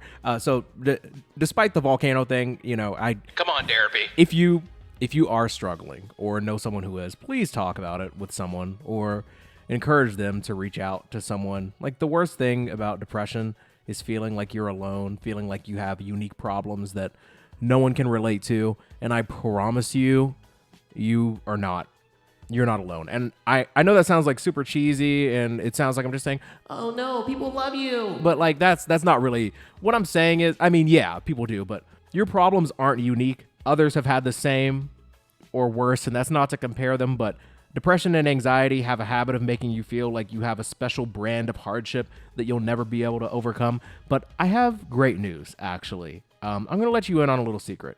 You actually have a 100% success rate in dealing with these problems. And I kind of stole this from the Angela Wallace video that I saw a couple days ago, but I also heard it when I went to therapy. An extremely valuable resource. And I'm almost off my soapbox, I promise. You don't have to skip ahead. I'm literally almost done. The worst day of your life, the worst thing that has ever happened to you, in a funny way, like you already beat it, like you're still here. Like, you're listening to my funny ass little show. The goal for depression isn't always to like beat depression, but it's basically not to let it beat you. And every day that you get up and you do stuff, and then you go to sleep, and then you wake up the next day and do stuff, like, you're winning again. Like, every time you're like, oh my God, how am I ever going to recover from this? You already did it. Like, you're still here, which is awesome. Please stay and continue to listen to my podcast. Okay, I'm done. If you feel like you need any additional resources for the stuff that we just talked about, there will be a link in the description with some helpful resources, or I'm going to fire my editor. What the fuck? Anyways, let's end on a high note. All's my life I has to fight, nigga. All's my life hard times like, yeah. Bad trips like, yeah. Nazareth, I'm fucked up, homie, you fucked up. But if God got us, then we gon' be alright. Nigga, we gon' be alright. Nigga, we gon' be alright. We gon' be alright. Do you hear me? Do you feel me? We gon' be alright. Nigga, we gon' be alright. Huh? We gon' be alright. Nigga, we gon' be alright. Do you hear me? Do you feel me? We gon' be alright. So I don't know if you noticed that little that little 4 count. That means Pharrell is involved. Also, related but unrelated, Pharrell is starring in like a Lego movie about his life, his upbringing, and his connection to music. Kendrick Lamar is in it. Snoop Dogg's in it. A bunch of other artists are in it. I know that's super random, but it's not that random. I was just at the theater yesterday, and I was just like, what is Kendrick Lamar doing in a Lego movie fresh off the rap beef of the century? All's My Life I Had to Fight is actually a reference to the Alice Walker's Pulitzer Prize winning novel, The Color Purple. I just learned that, like, right now. You want to talk about, like, the most what? You want to talk about the most hopeful, uniting anthem for peace and black empowerment, potentially, of the 21st century? I've never been down and heard this song and not felt just a smidgen of hope. You feel me? White people in the comments, can you give me the white version of All Right? I'm not I'm not trying to be divisive here. I'm not saying that when All Right is blaring in whatever speaker or whatever venue or location you happen to be at, that it can't bring white people together, but it just doesn't strike me as the type of tune that you would play at like a majority white event. But could you just give me the All Right equivalent for white people? I'm just curious. Maybe you don't have one, but like I'd love to hear you chime in on this. Anyways, I think what makes great albums great is how they structure the track list. I think that this song coming right after You is exactly what you need to avoid that volcano. I truly feel like this is probably, tell me if I'm wrong, one of the more iconic hooks from any hip-hop artist He muted a sneeze here. of the past 20 years. Tell me I'm wrong. All right, let's just get into this verse. I'm ready. And when I wake up, I recognize you looking at me for the pay cut. Bahamas, I be looking at you from the face down. One Mac 11, even boom with the bass down. Scheming, and let me tell you about my life. Painkillers only put me in the twilight. With pretty pussy and Benjamin is the highlight. I tell my mama I love her, but this what I like. Lord knows, 20 of them in my Chevy. Tell them all to come and get me, reaping everything I sow. So my karma come in heaven, no preliminary hearings on my record. I'm a motherfucking gangster in silence for the record. Tell the world I know it's too late. Boys and girls, I think I've gone great. Trying to decide my faces all day. Won't you please believe when I say? Dot says from the moment he wakes up from his goated slumber, motherfuckers will look at him for a pay cut. Ain't that about a bitch? Also, when most people refer to bass, they're talking about music. Bass in the song goes crazy, of course, but Kendrick draws attention to the boom of gunfire. Now, according to Genius, Mac 11s are often equipped with silencers. I would not know this. I live in an apartment complex with a gate, and my rent is closer to $2,000 than $1,000. Not a flex, just an unfortunate fact. Kendrick, I believe, is subtly drawing attention to how police brutality isn't highlighted enough, so the boom of the guns used to harm minorities is quiet. Just a theory. I'd also like to draw attention to this flow right here. I just think it's pretty good. 20 of them in my Chevy, tell them all to come and get me, reaping everything I sow. So my karma come in heaven, no preliminary hearings on my record. No analysis, I just think it sounds good. The end of this verse is bright and sung purposely to sound optimistic. Kendrick says it's too late, he'll drown in his vices all day, and I think this is just to say he can't go back in time. He should just enjoy the life he has and accept the fact that his future is brighter than his past. Now let's listen to this pre-chorus right quick for the one time. When you know we've been hurt, been down before. Nigga, when our pride was low, looking at the world like, where do we go? Nigga, and we hate po-po, when the killer's dead in the street for sure. Nigga, I'm at the preacher's door, my knees getting weak and my gun might blow, but we gon' be alright. Okay, so I think that Kendrick says that we hate the po-po when they kill us dead in the street, for sure. I don't think that he generally hates police and that they want to kill us dead in the street, for sure. I don't know. You tell me. What's your reading on that line? When I hear it, it sounds like when they, but the lyrics read wanna. I don't know, man. I mean, I know what Fox News thinks, but we're not going to talk about that today. That's for the damn album. Also, another unintentionally funny visual that comes to mind is I'm at the preacher's door, my knee's getting weak, and my gun might blow. Like, you're literally knocking at the preacher's door, and you're like, bro, this gun is burning my hand. I'm so ready to let it off on the ops. If you don't answer the door, it could be the end for... It could be the end for my enemies. Now we're going to go ahead and move on to verse 2, where we get to talk about Lucy. What you want? You a house, you a car, 40 acres and a mule, a piano, a guitar, anything. See, my name is Lucy, I'm your dog. Motherfucker, you can live at the mall. I can see the evil, I can tell it. I know it's illegal, I don't think about it. I deposit every other zero, thinking of my partner. Put the candy, painting on a Rico, digging in my pocket. In a profit big enough to feed you every day. My logic, get another dollar just to keep you in the presence of your Chico. With this quick break in the action, I would like to give a thanks to our sponsor. I'm just kidding.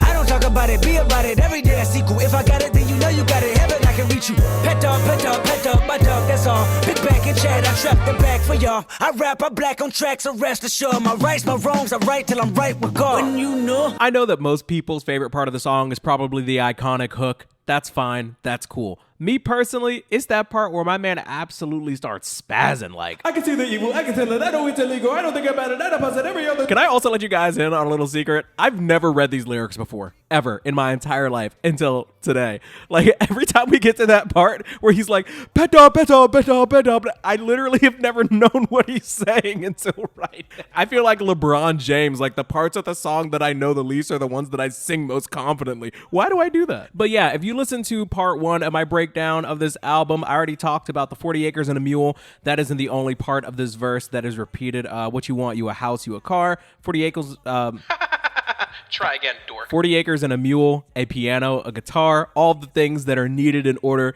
for Kendrick to make money. Uncle Sam is willing to provide to him. But also Lucy is also showing their face as a potential antagonist on the album. And it's funny because Lucy is like a common dog name. But I'm going to let you in on a little secret in case you didn't already know. There's a lot of mention of God, and the antagonist of God is obviously Lucifer, and Lucy is like a short way to say Lucifer. But here, Lucy is coming in the form of your dog, you know? And it's basically reminding Kendrick, hey, now that you made it, now that you're all happy, now that you're on the other side of your depression, let's get back to spinning, buddy. We're trying to tax the hell out of you. Uncle Sam needs his cut.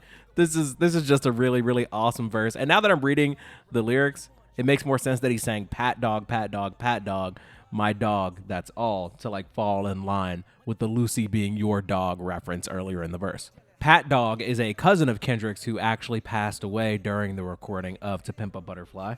Him along with Chad, who we talked about in You, they both passed away between the release of Good Kid, Mad City and To Pimp a Butterfly. So they both had to get a shout out on the biggest song. That's love. Also, what a legendary way to end a verse. I rap, I black on track, so rest assured I right my wrongs. Wait. My rights, my wrongs. I write till I'm right with God. What the fuck? Listen, bro, somebody, who's your favorite artist? Okay, who's your favorite artist that's not Kendrick? Show me a verse of theirs that goes as hard as this. Leave it in the comments. I dare you right now. I will go to it and I will come back to that comment and be like, I don't know, probably not. So then we get another pre-chorus, we get the hook again, and then we get our outro with Kendrick Lamar and Thundercat, as well as an addition to our ongoing poem.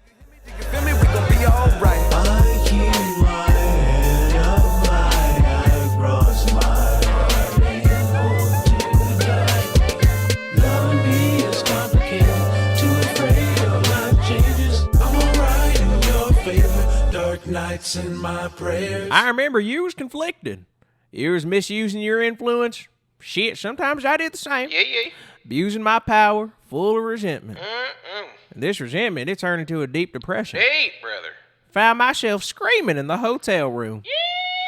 I didn't want to self-destruct. No, sir. The evils of Lucy was all around me. Some bitch. So I went running for answers. These Walls is an incredible dance track that also tells the story of Kendrick misusing his influence to take vengeance upon somebody that shot one of his homies when he was growing up in Compton. You is Kendrick talking about how much he hated himself, a complete and total breakdown that he had where he found himself screaming in a hotel room, and Spanish maids wanted ultimately no part of it in the end. But what a beautiful and vulnerable and sad tale that was, only to be followed by arguably the most uplifting rap song of the decade. Great beat, just great instrumentals, great vocal performance, great lyricism, entendres, message, themes, all of it. We're 3 for 3. And now that we've covered 7 Kendrick tracks, I can honestly say we're 7 for 7. There's a reason why I think this is the best rap album ever, and it also happens to be my favorite.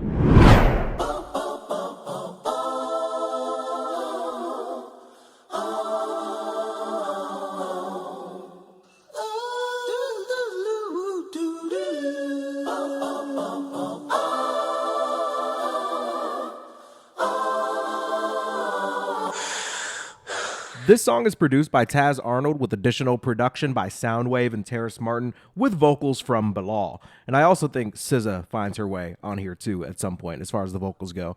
The end of the poem from last song talks about how Kendrick says he doesn't want to self-destruct. The evils of Lucy are all around him, so he went running for answers. So I'm pretty sure him breathing like this, like Shannon Sharp on an IG Live, is basically the sound of him being out of breath from running.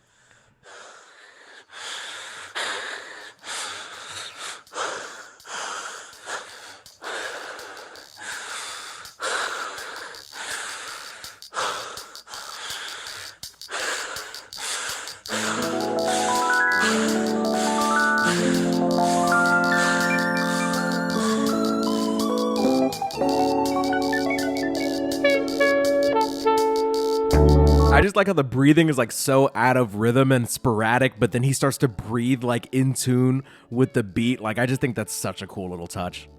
What's wrong, nigga? I thought you was keeping it gangster. I thought this what you wanted. They say if you scared, go to church. But remember, he knows the Bible too. Now, baby, when I get you. Kendrick finds himself conflicted once again. The voice in his head is like, what's wrong, man? I thought you were keeping it gangster. I thought this is what you wanted. I think this is his conscience kind of mocking him for struggling now that he has what he asked for. Dude was about to control, alt, and delete on the song You. Just a few songs before that, he was talking about how he was the king, nobody could step to him, and I just like how Kendrick takes the things that people value about him, like his talent and his bravado and his ambition, and he shows us how his mind uses these things against him. Like, bro, you wanted fame and money and now you're depressed? Soft. That's not very Cash Money of you, my guy. Also, low-key, like the coldest, like the most scary line from this song is that they say if you're scared, go to church, but remember, He knows the Bible too. every time I hear that, like I get like chills. I'm like, damn. He knows the Bible too. Also, spoiler alert, the he that's being referred to is Lucifer. In the Bible, Lucifer was one of the most beautiful angels. He was basically like he was like God's top 3 before he got banished to the shadow realm. I like how Kendrick states that wherever you're going to find solace or peace or look for guidance or grace, Bad Choice Road is right there waiting for you. So yeah, let's tap into the chorus. Get you. I'ma go hit the fire with you. Smoking, looking, poking the danger till I'm out with you. Cause I want you. Now, baby, when I'm riding, yeah, I'm riding dirty. Registration inside of service. Smoking, looking, drinking that potion. You can see me swerving. Cause I want you. I want you more than you know. For a chorus that's about the actual devil preying on you, it sounds pretty slick and cool and fun, and I'm pretty sure that's intentional. The chorus refers to things that Kendrick has explicitly talked about not having interest in, like the consumption of the devil's lettuce. Kendrick talked about foaming at the mouth the first time he smoked some laced ganja. Now Lucy's like, give it another try. Lucy wants Kendrick idle and riding dirty, putting him in compromising positions that will give him temporary feelings of euphoria, but may ultimately be his downfall. And what a cool, hypnotic chorus. Now let's get into the first verse. I remember you took me to the mall last week, baby. You looked me in my eyes about 4 or 5 times till I was hypnotized, then you clarified that You said Shireen ain't got nothing on Lucy. I said, you crazy? Rose are red, violets are blue, but me and you both pushing up daisies if This is at least the 3rd time the mall has been mentioned on the album. It was mentioned in Wesley's Theory and All Right, and now in For Sale. Kendrick Lamar hates them all. Shut them all down. He wants no part in it. Lucy's Allure is all about what makes you a cool rapper. Buy a chain. Buy a chain, Kendrick. Flex on them. Flex on these hoes. I also like how Shireen from Good Kid Mad City gets a name drop. If you've listened to Good Kid Mad City, you know that Shireen was unknowingly part of a scenario in which Kendrick got spooked by some dudes that knew her. Shireen was a high school fling of Kendrick's, someone he desired at a much younger age. Lucy is hitting Kendrick like, we got some things round yonder that'll make you holler. You ever heard of a blue-eyed devil with a fat-ass monkey? The roses are red, violets are blue go to show the naive mindset that Kendrick has to be tempted, and pushing up daisies ties in perfectly with the flower theme, while also showing how dangerous a relationship is with Lucy, because, you know, pushing up daisies means... It means you're underneath a lot of pressure, you know? means you're dead. Oh, well, yeah. So we're going to skip the chorus. Want you.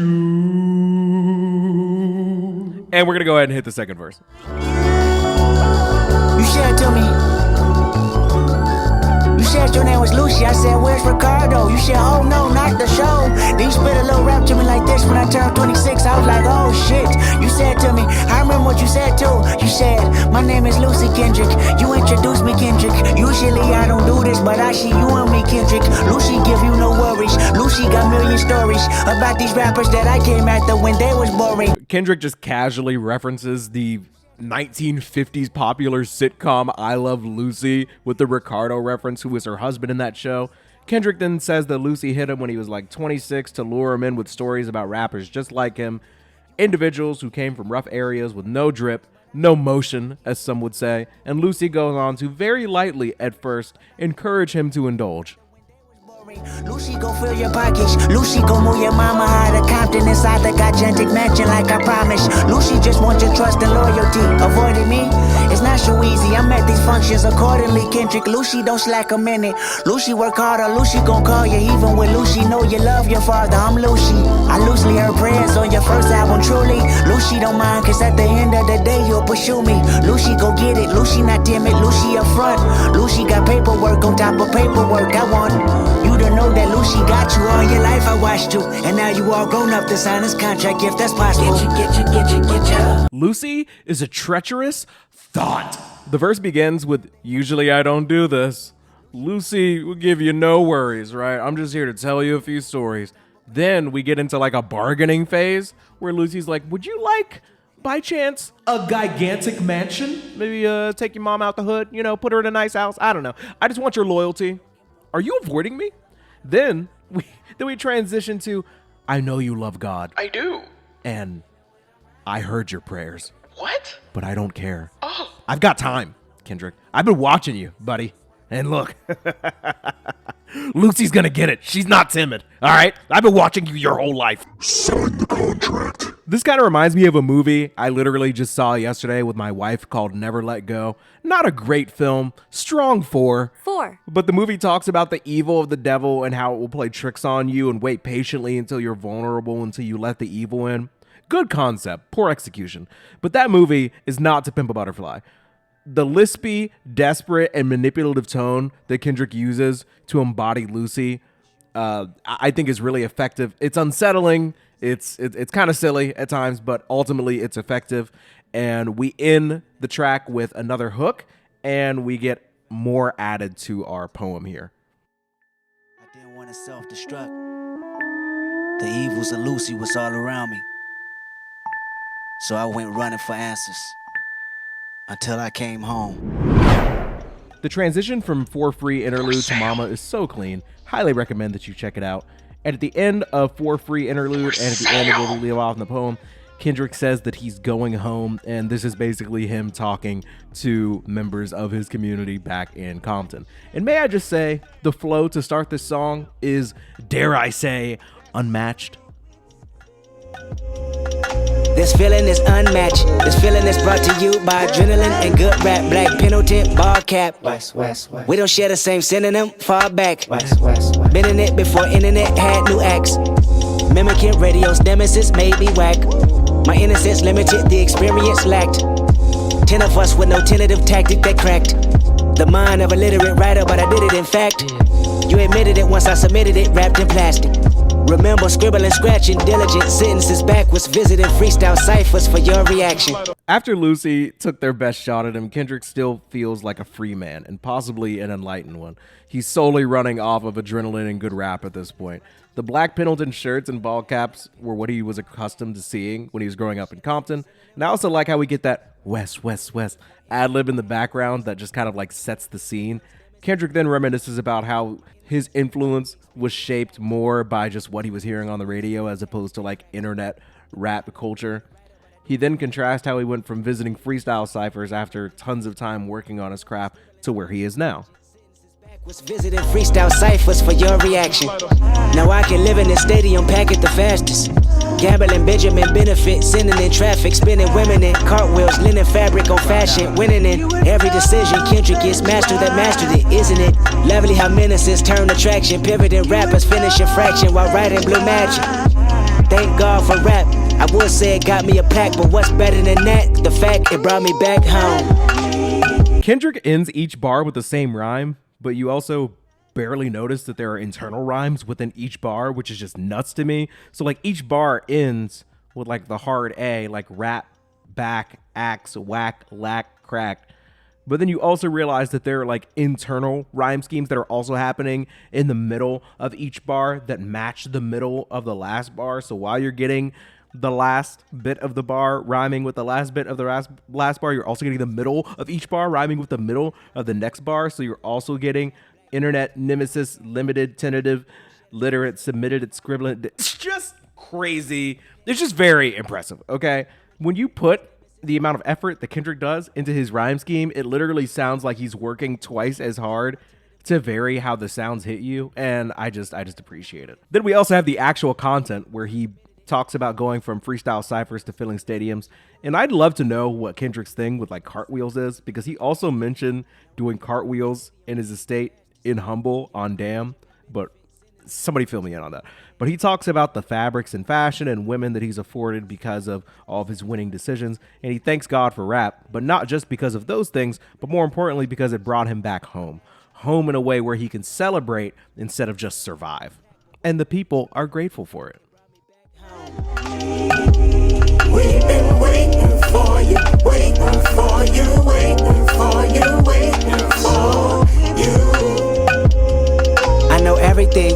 I know everything, know myself, I know morality, spirituality, good and bad health. I know fatality might haunt you. I know everything, I know Compton, I know street shit, I know shit that's conscious. I know everything, I know lawyers, advertisement, and sponsors. I know wisdom, I know bad religion, I know good karma. I know everything, I know history, I know the universe works mentally. I know the perks of bullshit, is it meant for me? I know everything, I know cars, clothes, hoes, and money. I know loyalty, I know respect, I know those that's unreal. I know everything, the highs, the lows, the groupies, the junkies.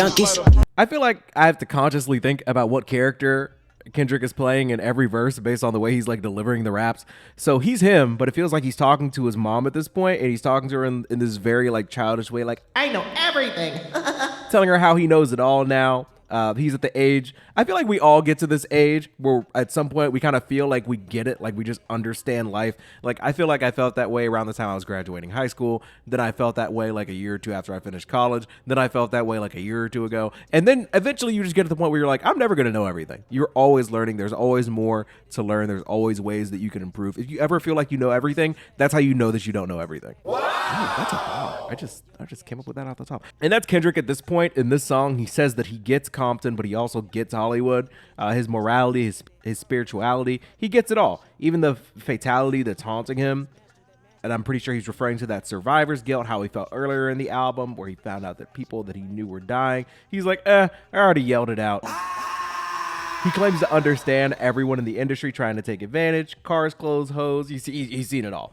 The highs and lows, the groupies and the junkies, which I think it's very clever how he put that together. Highs because groupies are what you get with fame, but you also meet more people who are like literally high. But also groupies can like hold you down and make you complacent. And junkies, they're like literally getting high, which gives you like that euphoric feeling, but also you literally feel low after you come down from like any drug or alcohol. Like it's just very clever in my opinion. Then we get an example of how he shouldn't flaunt him being charitable because God is going to reward you, but he's also literally rapping about how he's charitable. The highs, the lows, the groupies, the junkies. I know if I'm generous at heart, I don't need recognition. The way I'm rewarded, well, that's God's decision. I know you know that line's for Compton School District. Just give it to the kids, don't gossip about how it's distributed. I know how people work. I know the price of life, I'm knowing how much it's worth. I know what I know, and I know it well not to ever forget. Until I realized I didn't know shit the day I came home. Drake hate incoming. Do you remember on Family Matters when Drake was like, you don't even go back to your hood and plant any money trees, even though Kendrick Lamar actually donated a bunch of money to the high school that he went to, like their jazz band, their music program there, and he literally didn't tell anybody about it. He actually was in an interview with somebody where they were asking him about what he donated and why he did it, and he was like, where did you even hear that? I wasn't trying to make that a public thing. So Kendrick, even though he is rapping about it here, he is the type of guy to donate money to a place and not really tell anybody about it, and I think that's pretty cool. It's also super lame for Drake to not even literally do a Google search to see if Kendrick has ever donated any money to Compton before putting that in a diss, but that's not what we're here to talk about today. At the end of this verse, Kendrick once again talks about how rap brought him back home, but this time he's talking about the motherland. He's talking about Africa instead of his home of Compton. He's talking about the home of African Americans before, you know, that whole thing happened. So this verse is him talking about the perspective that he has with his experience in Africa, and that perspective comes from the form of a young child that he met that resembles some of his features. I met a little boy that resembled my features. Nappy afro, gap in his smile. Hand-me-down sneakers bounce through the crowd. Running number home men and women that crossed him. Sunbeaming on his BDBs, exhausted. Tossing footballs with his ashy black ankles. Breaking new laws, mama passed on home training. He looked at me and said, Kendrick, you do know my language. You just forgot because of what public schools have painted. Oh, I forgot, don't kill my vibe, that's right, you're famous. I used to watch on Channel 5, TV was taken. Kendrick raps about this interaction he had with a young boy in Africa that reminds him of like a younger version of him. Nappy afro, gap in his teeth, hand-me-down sneakers, etc. He paints like a very vivid image of this kid who seems like relatively happy, even though he has like obviously way less than Kendrick. Definitely no lotion. He's talking about the kid's ashy ankles. I don't know if that's called for, Kendrick. Like, we get it. Okay, he doesn't have Jergens in his home. It's not that big of a deal. No home training, running around tossing footballs, and this kid is acknowledging the language barrier between him and Kendrick, and then immediately calls him out like, oh, you're famous. No, not trying to kill your vibe. Bitch. I watch you on the TV before our TV was taken.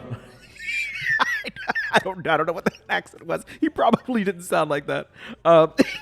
But their interaction continues, and I find the second half of this verse much more intriguing. I used to watch on Channel 5, TV was taken. But never mind, you're here right now, don't you mistake it, it's just a new trip.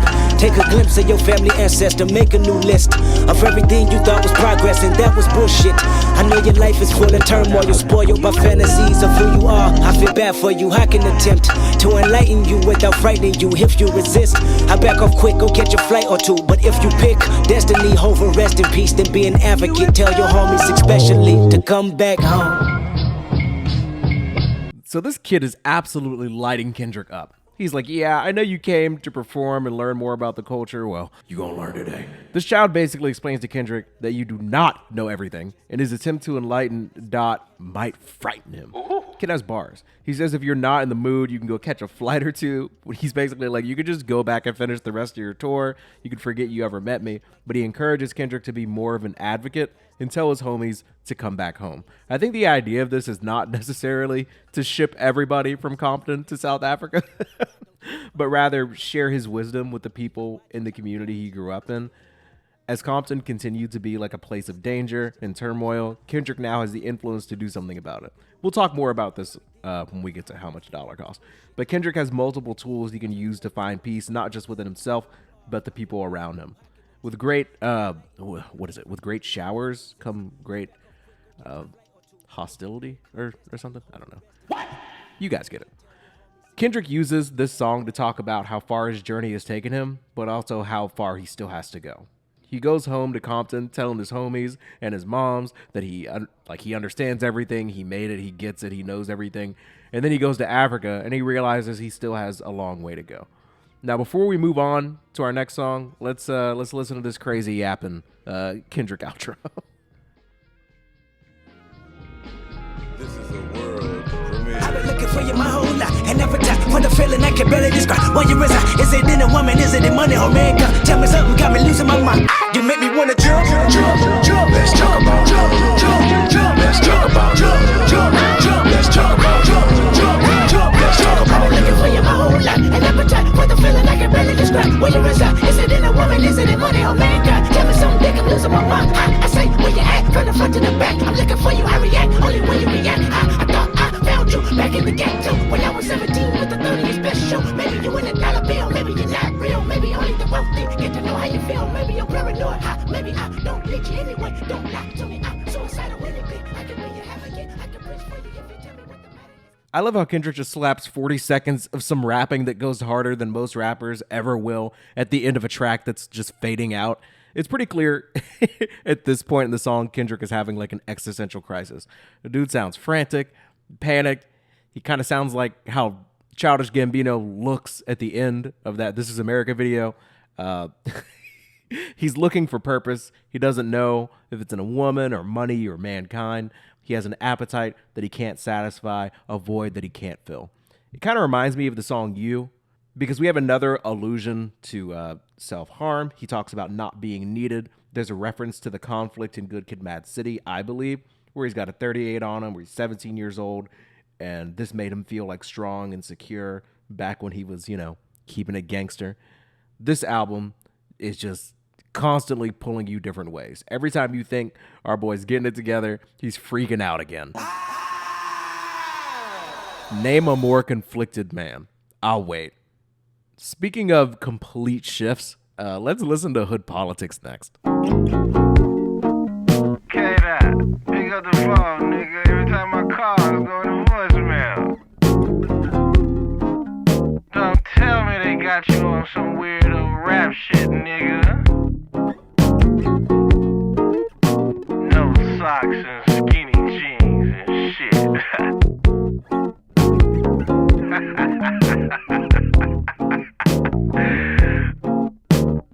Call me on Shanika's phone. What a mean-ass fictional voicemail this is. Like, hey, pick up the phone. Every time I call, it's going to voicemail. What are you, my girlfriend? Weirdo rap shit, no socks and skinny jeans? Who do you think I am? Lil Wayne? Nah, but this voicemail apparently it's Dr. Dre, which, and he's playing the part of one of Kendrick's friends, which is hilarious and honestly kind of hard for me to believe. Like, I haven't listened to a lot of Dr. Dre talking or rapping, but I just didn't know that he had this in him. Like, it just doesn't sound like him to me. Oh, weirdo rap shit. It's just, I don't know. I just didn't think he sounded like that. But yeah, this is another instance where Kendrick is showing that he feels detached from the homies ever since he blew up. And similarly to For Free, Kendrick is going to respond with all due respect. I've been A1 since day one, you niggas boo-boo. Your own boy, you block that you're from, boo-boo. Little hoes you went to school with, boo-boo. Baby mama and your new bitch, boo-boo. We was in the hood, 14 with the deuce. 14 years later, going hard like we used to on the dead homies. On the dead homies. Imagine leaving Kendrick a voicemail where you're just giving him a hard time. You're asking if he's wearing skinny jeans now since he's too Hollywood to not pick up the phone. And Kendrick responds, Nah, I'm fucking real. You're shit. You, your little homies, your baby mother, your new bitch. You're fucking shit, mate. And that's on me dead brethren. I think it's fair to say that Kendrick is being a little bit defensive here. And he feels like he has to remind you guys how he came up for real. I don't give a fuck about no politics and rap, my nigga. Our little homies done a deuce, ain't never coming back, my nigga. So you better go hard every time you jump on wax, my nigga. Fuck what they talk about, your shit is where it's at, my nigga. Came in this game, you stuck your fangs in this game. You want no chain in this game, your hood, your name in this game. Now you double up, time to bubble up the bread and huddle up. Stick it to the scripts, now if them Benjamins go cuddle up. Skip, hop, drip, drop, flip, flop with the white tube sock. It go.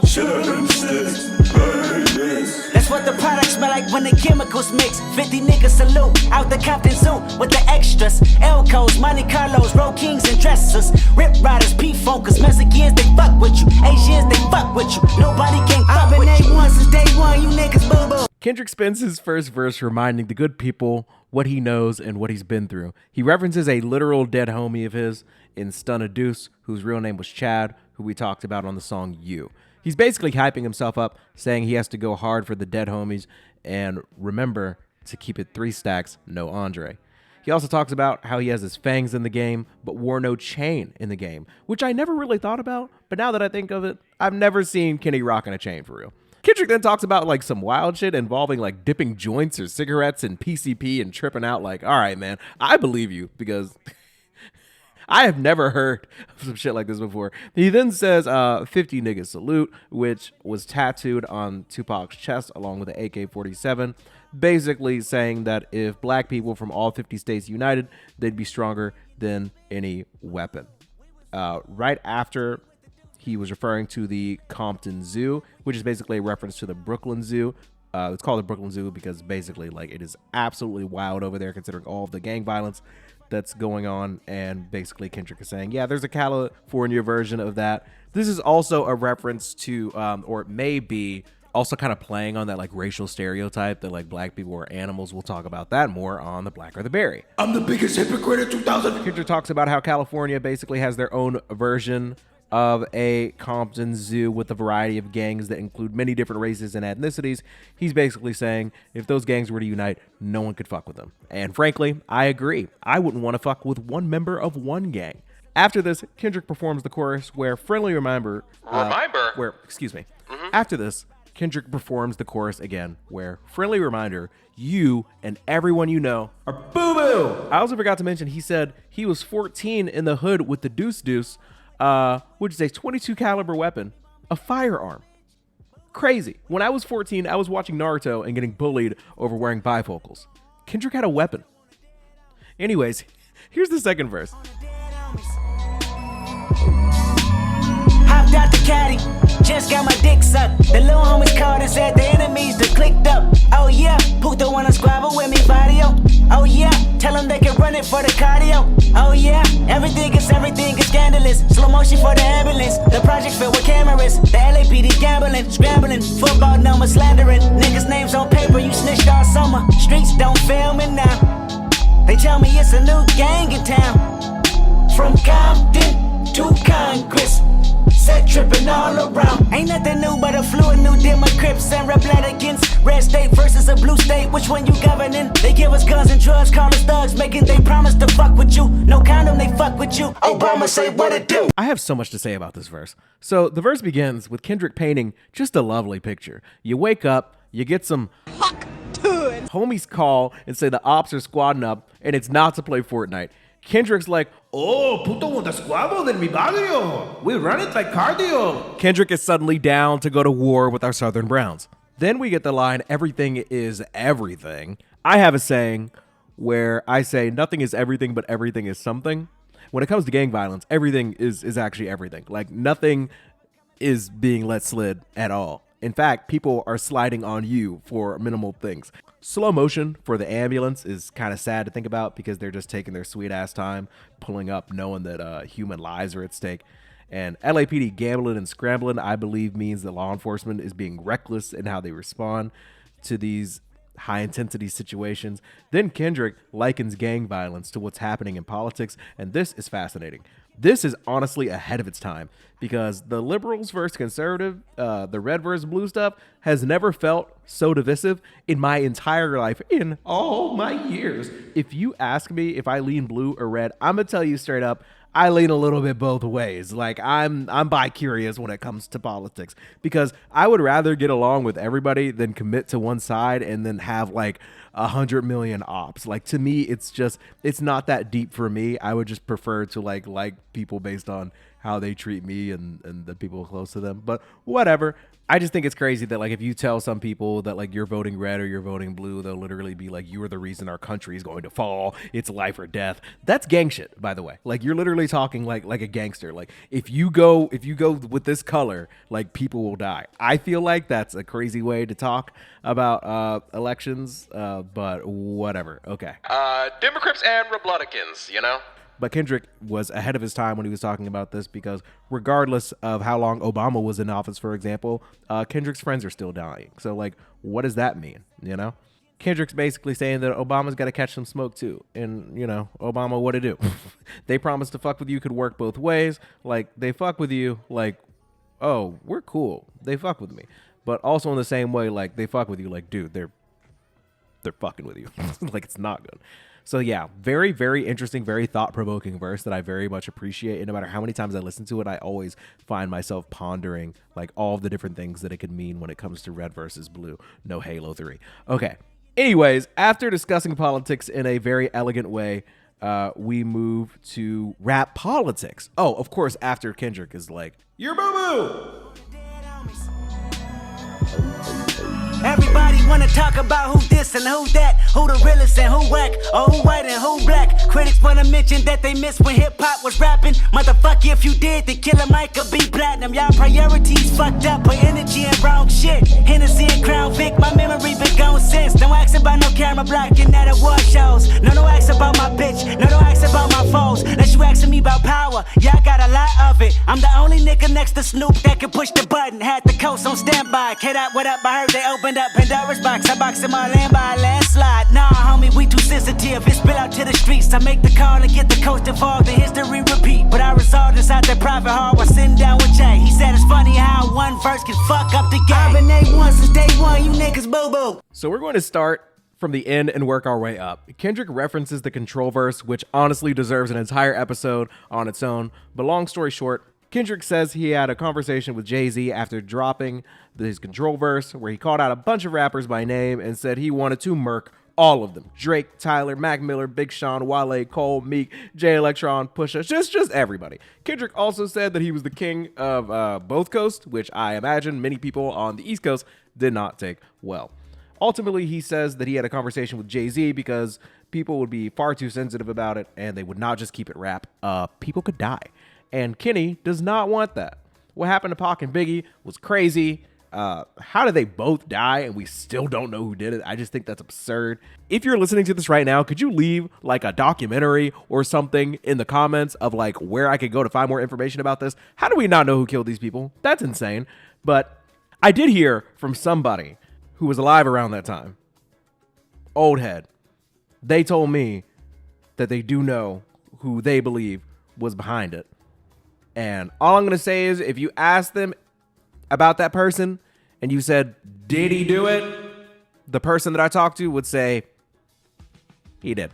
But anyways, Kendrick claimed him and Snoop were the only ones on the West Coast with the power to hit that button. And Kendrick was like, damn, bruh.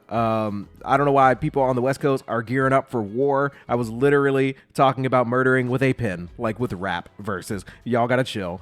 And Jay-Z sucks for a lot of things, but this was a good thing. Sitting down with Kendrick and lowering the temperature was pretty chill. I also like the Killer Mike shout out in this verse. Killer Mike is that motherfucking dude, okay? He has been getting his props these past few years, but back when this album dropped, Pimp a Butterfly, no one was really talking about him like that, and that's sad, bro. I listened to his newest joint a little while ago, and there's this one song called Slumber, and I'm gonna be honest with you, it has one of the greatest instrumentals I've ever heard in a rap song. That shit goes crazy. But yeah, Kendrick wraps up this song by saying many people in the rap game's energy is in the wrong shit, and they need to simply do better like he is. I feel like there's no better album to say that on than To Pimp a Butterfly. And finally, to wrap up today's episode before we get to our like legitimate outro with shout outs and etc., we're going to finish with a reading just how this song ended with Kendrick's poem with a few additional lines. Now listen, yeah, I remember you was conflicted, misusing your influence. Look, mate, sometimes I did the same. Abusing my power, full of resentment, alright? And this resentment, yeah, it turned into a deep depression. I was screaming in the hotel room. Ow! Listen, didn't want to self-destruct, yeah? He was a Lucy all around me. So I went running, yeah? Running for answers until I came home. Didn't stop me, survivor's guilt, yeah? I was going back and forth, trying to convince myself the stripes I earned, yeah? And maybe how A1 my foundation was. But my loved ones, while they was fighting a continuous war back in the city, I was entering a new one. In it. This song perfectly transitions into how much a dollar costs, and I am so excited to talk about this next 3-song stretch. Here is How Much a Dollar Costs. How much a dollar really costs? The question is detrimental, paralyzed in my thoughts. Parasites in my stomach keep me with a gut feeling, y'all. Gotta see how I'm chillin' once I park this luxury car. Hopping out feeling big as Mutombo. 20 on pump 6, 30 Marcellus called me Dumbo. 20 years ago, can't forget. Now I can lend them my ear too.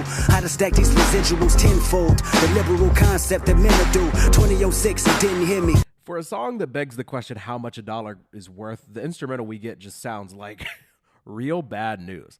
The song begins with a rhetorical question, how much a dollar really costs?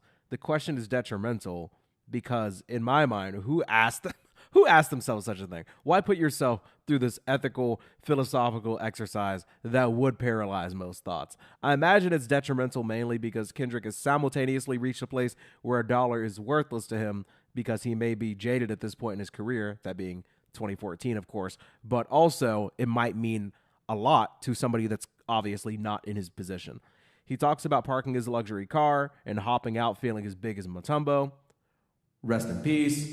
Mutombo was huge, kind of the way that Kendrick feels now that he's basically a big star. And he's also known for his blocking ability, which isn't a coincidence, just like him being African, the location of the song's story.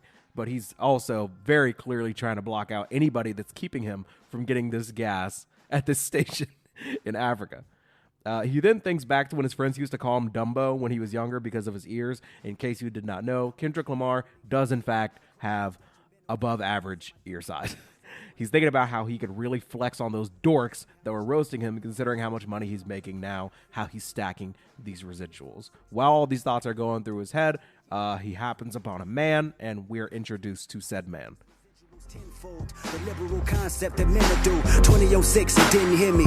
Indigenous African, only spoke Zulu. My American tongue was lyric. Walked out the gas station, a homeless man with a 70-tan complexion. Asked me for 10 rand, stressing about dry land. Deep water, powder blue skies that crack open. A piece of crack that he wanted. I knew he was smoking, he begged and pleaded. Asked me to feed him twice, I didn't believe it. Told him beat it. Contributed money just for his pipe, I couldn't see it. He said, my son, temptation is one thing that I've defeated. Listen to me, I want a single bill from you. Nothing less, nothing more. I told him I didn't have it, then closed my door. Tell me how much a dollar cost. Is this your goat? Imagine being a random person in South Africa in 2014 and seeing Kendrick Lamar just having like a completely random interaction with a homeless man, and Kendrick Lamar just being like, get out of my face, dog, and getting in his car and just slamming his door when the guy was literally asking for $1. Crazy work. He is not your savior. Kendrick mentions Zulu as it is the language of the people here, and he is obviously unfamiliar with their language and customs. I also love how the word complexion is dropped, considering it's the title of our next song. Kendrick then says that the man asked him for 10 rand, which converts to $1 US. Kendrick is like, yeah, buddy, beat it. I know you're just going to use it for drugs. And this guy's like, my son, temptation is one thing that I've defeated. I want a single bill from you, nothing less, nothing more. Yeah, if somebody starts talking to me like that, I'm going to be like, you know what? You got it. It's $1. Kendrick, our boy, is like, get out my face, bro! This would take us to our hook.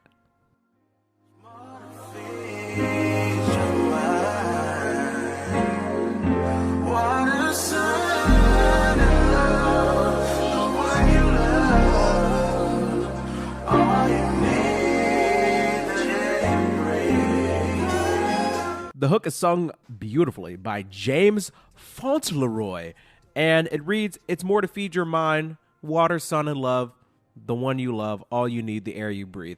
Kendrick has moved way past the essentials for life, you know, things like sustenance and loved ones, and he's clearly in a more selfish and materialistic mood these days. And Genius says that this is being sung from the perspective of God. Interesting.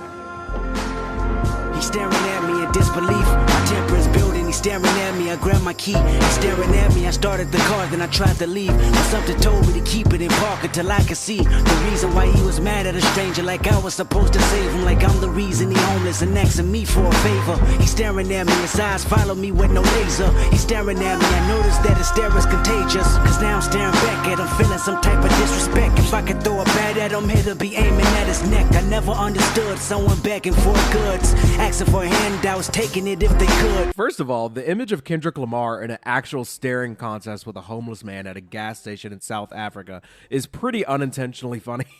Imagine you're just a civilian and you're like, is that Kendrick Lamar? Yeah, dude, what's he staring at? Why is he staring at that homeless guy?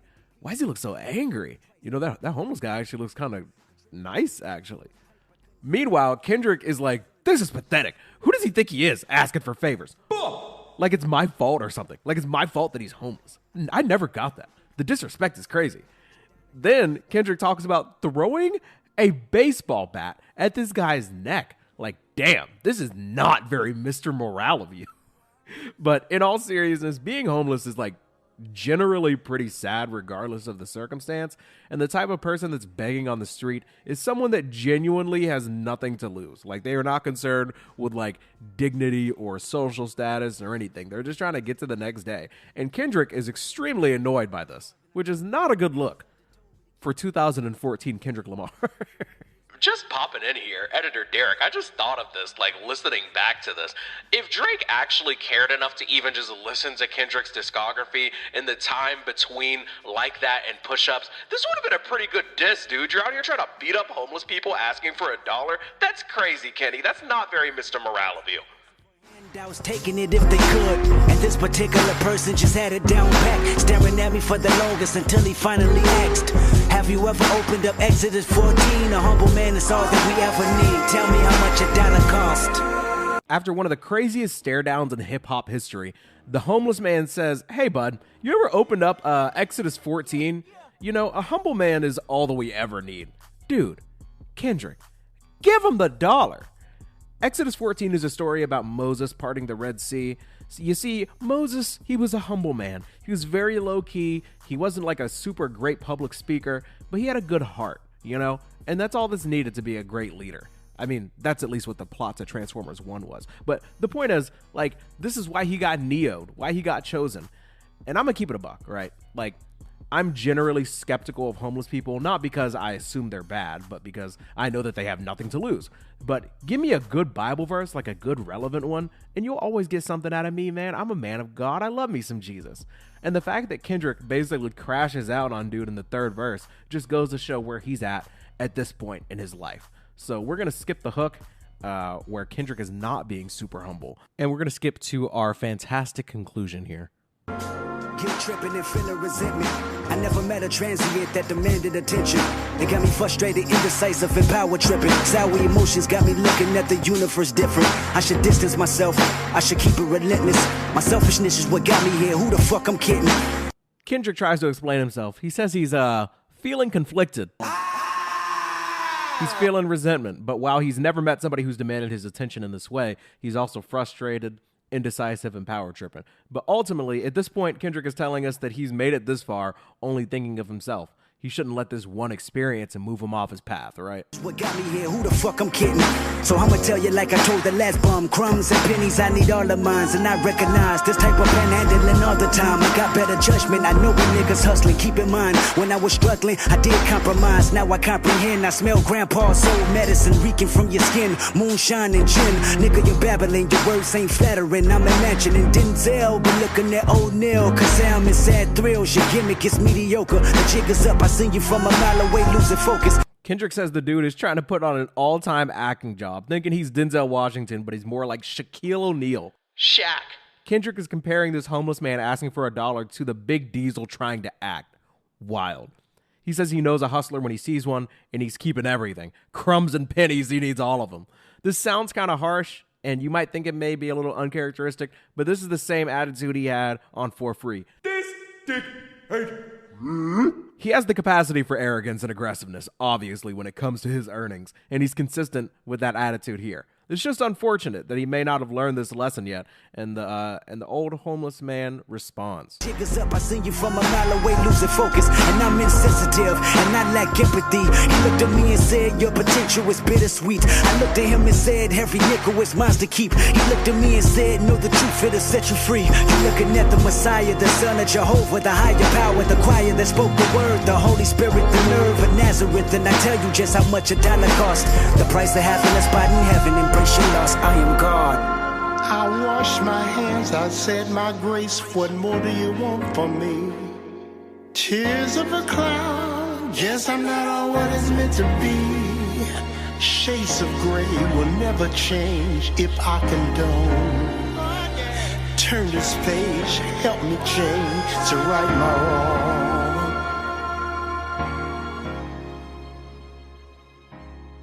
The first few times I heard this, I honestly didn't get it. Like, I'm not gonna lie. The reveal that this homeless man was actually God, like finding that out and then listening back to this song just blew my mind. Then, like any good piece of art, you start to notice things more and more the more you go back and like consume it. All the signs were there. In verse 1, he's referring to Kendrick as his son.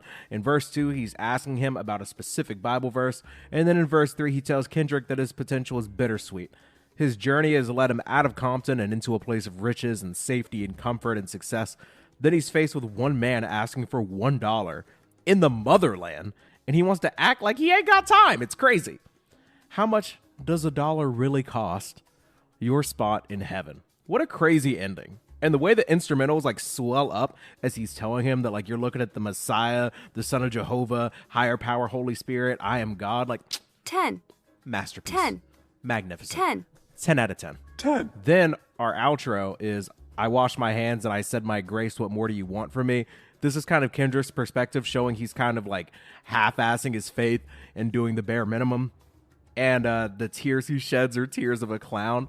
The song ends with him saying that he's turning the page, like help me change my rights, turn my rights to wrongs. I think this is kind of like the turning point of the album, honestly. He went all the way to Africa and was still acting up, needed God himself to basically turn him in the right direction. And this brings us to our second song, Complexion. But before that, a word from my editor. How much $1 really cost? That's the cost of supporting the show. We put together these episodes because we love them and the music. YouTube does not let us monetize episodes with the music in them like this, but it also wouldn't be the same episode without it. That's why we extend the option for you to support the channel for literally $1 by becoming a member. The membership tier is actually named after this song, How Much $1 Costs. You get access to the Derapy Discord exclusive post, and you support the show. And honestly, without these members, we would not be able to justify putting out, just putting hours into episodes like this. So yeah, check out the link in the description or pinned comment, and let's listen to Complexion. Two steps. Complexion don't mean a thing. This is solo live. Ooh, complexion. Two steps. It all feels the same. It's a solo live. Complexion is another song that I think is one of Kendrick's most slept on songs. After his trip to Africa, in this album's narrative, Kendrick experienced the beauty and joy of a true African experience and is now dropping an anthem that all of his people can dig, you know? The chorus is performed by Pete Rock, and the core of the song is really just that black is beautiful. Also, as a choir kid, my favorite parts of this song is just the background harmonies that I hope you come to appreciate as well when you really just listen to them. Dark is the midnight hour, her bright is the morning sun. Give a fuck about your complexion, I know what the Germans done. Sneak me through the back window, I'm a good field nigga. I made a flower for you out of cotton just to chill with you. You know I go the distance, you know I'm 10 toes down even if Massa listening. Cover your ears, he about to mention complexion. Like almost every verse on this album, you have to consider the perspective Kendrick is rapping from. Here, he's a slave working in the field who was making a flower out of cotton for a house slave. Because the track is about colorism, I think the ad-lib where the dude yells, "Sneak this in!" I think this is about how black people, at least in my experience, give each other like backhanded compliments or make statements about their complexion. This comes right after the dark as the midnight hour, bright as the morning sun line. He also mentions what the Germans done, which I don't think I need to go into detail about that for you to know what he's referring to. But then we get the last few lines from the verse, 10 toes down, which could be referring once again back to Kunta Kinte, who of course lost toes along with the rest of his foot when it was cut off so he couldn't escape. Then we get master listen and cover your ears, he about to mention complexion.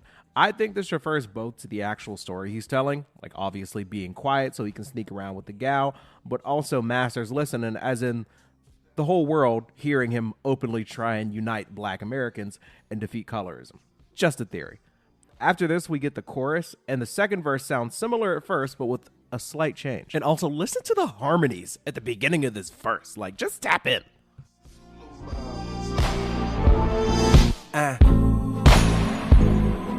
Dark is the midnight hour, her bright is the morning sun. Brown skinned but your blue eyes tell me your mama can't run. Sneak me through the back window, I'm a good field nigga. I made a flower for you out of cotton just to chill with you. You know I go the distance, you know I'm 10 toes down even if Massa listening. I got the world attention. harmonies go crazy, by the way. Kendrick repeats the beginning of last verse, but changes the second line to brown skin, but your blue eyes tell me your mama can't run, which is super sad, like low-key. I'm pretty sure this refers to the fact that the girl's light skin and blue eyes are a result of her mother being taken advantage of by the slave master. It was extremely common for slave masters to force themselves upon the occasional slave and have offspring that they believe were too white to be in the field working, but not quite white enough to be equal, which is fucking whack. Also, after Masters listening this time, Kendrick says, I got the world's attention, which is in line with our analysis from the first verse. Let's continue. I'ma say something that's vital and critical for survival of mankind. The feline color should never rival. Beauty is what you make it. I used to be so mistaken by different shades and faces. Then Wit told me a woman is woman. Love the creation. It all came from God. Then you was my confirmation. I came to where you reside and looked around and seen more sights for sore eyes. Let the Willie Lynch theory reverse a million times with Complexion. Kendrick says that his girl Whitney put him on game, either with her existence or through a conversation that they had. Woman is woman, love the creation.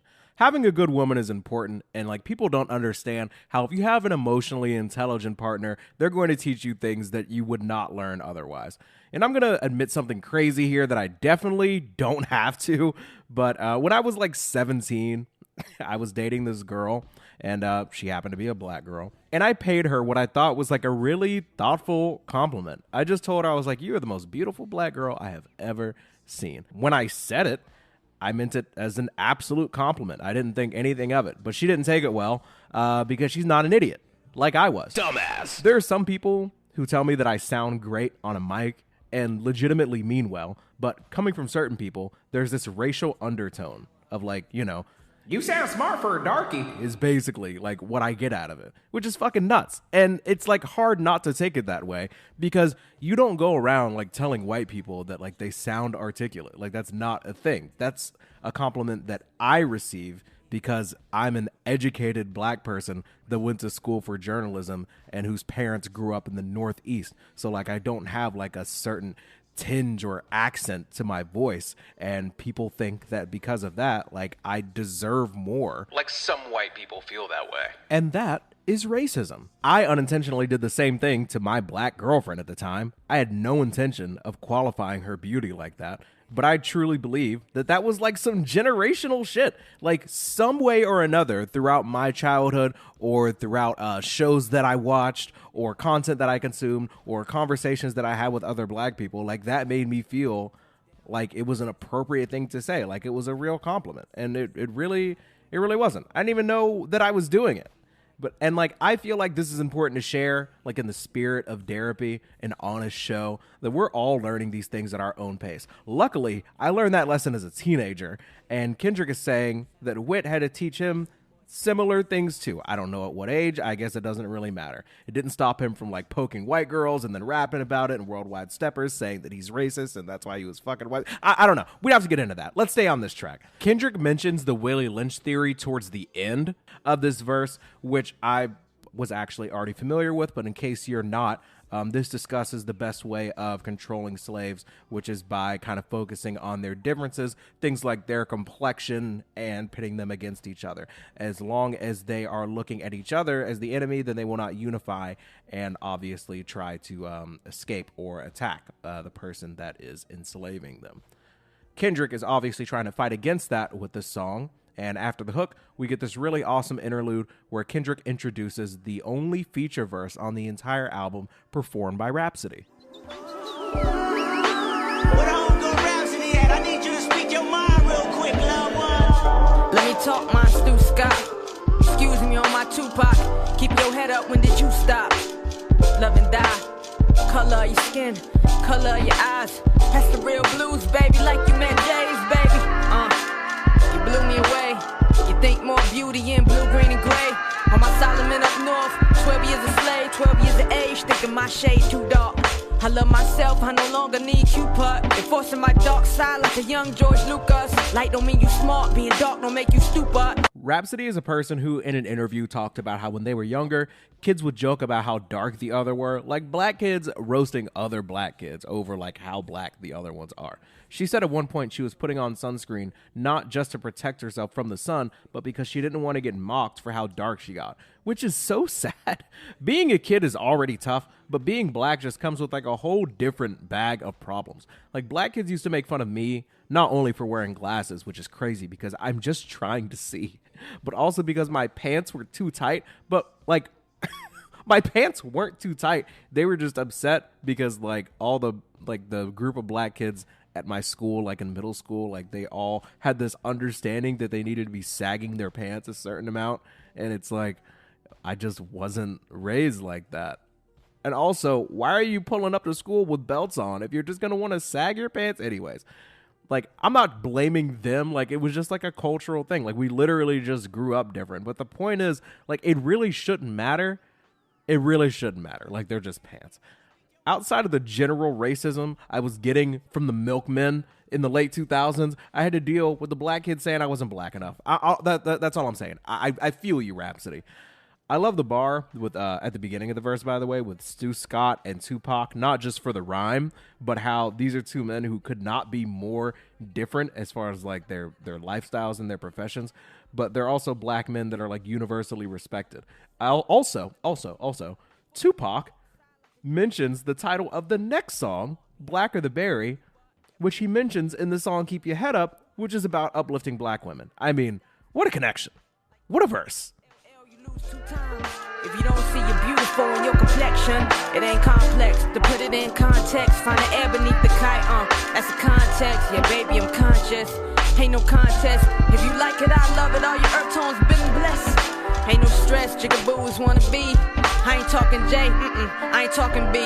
I'm talking days we got school, watching movie screens. That spike your self-esteem, the new James Bond gonna be black as me. Black as brown, hazelnut, cinnamon, black tea. And it's all beautiful to me. Call your brothers magnificent, call all the sisters queens. We all on the same team, blues and pyrus, no colors ain't a thing. This was the first time I'd ever heard Rhapsody, and I think her verse on this album deserves to stand alone as the only real feature verse. I love how it perfectly complements the album's empowering vibe, or rather the song's empowering vibe. Good delivery, good wordplay, Tupac gets mentioned, which is just perfect. Encourages you to call your brothers magnificent, your sisters queens. What a beautiful sentiment. I love this song, and it's placed so well after How Much a Dollar Costs, a song that puts the fear of God in Kendrick to turn it around. Then we get an empowering song like this right afterwards. I'm sure it's only up from here. Barefoot babies with no care. Teenage gun told us that don't play fair. Should I get out the car? I don't see Compton. I see something much worse. The land of the landmines. The hell that's on earth. So after the sweetness of Complexion, we get this outro where Kendrick paints a haunting image of barefoot babies, which sounds like the most innocent version of a being, teenagers with weapons, and then he reveals that he's talking about Compton, land of the landmines, the hell that's on earth. Kendrick is clearly setting us up for a track that's going to be a little bit more aggressive with Blacker the Berry. Down to our knees, pray to the God, we don't believe.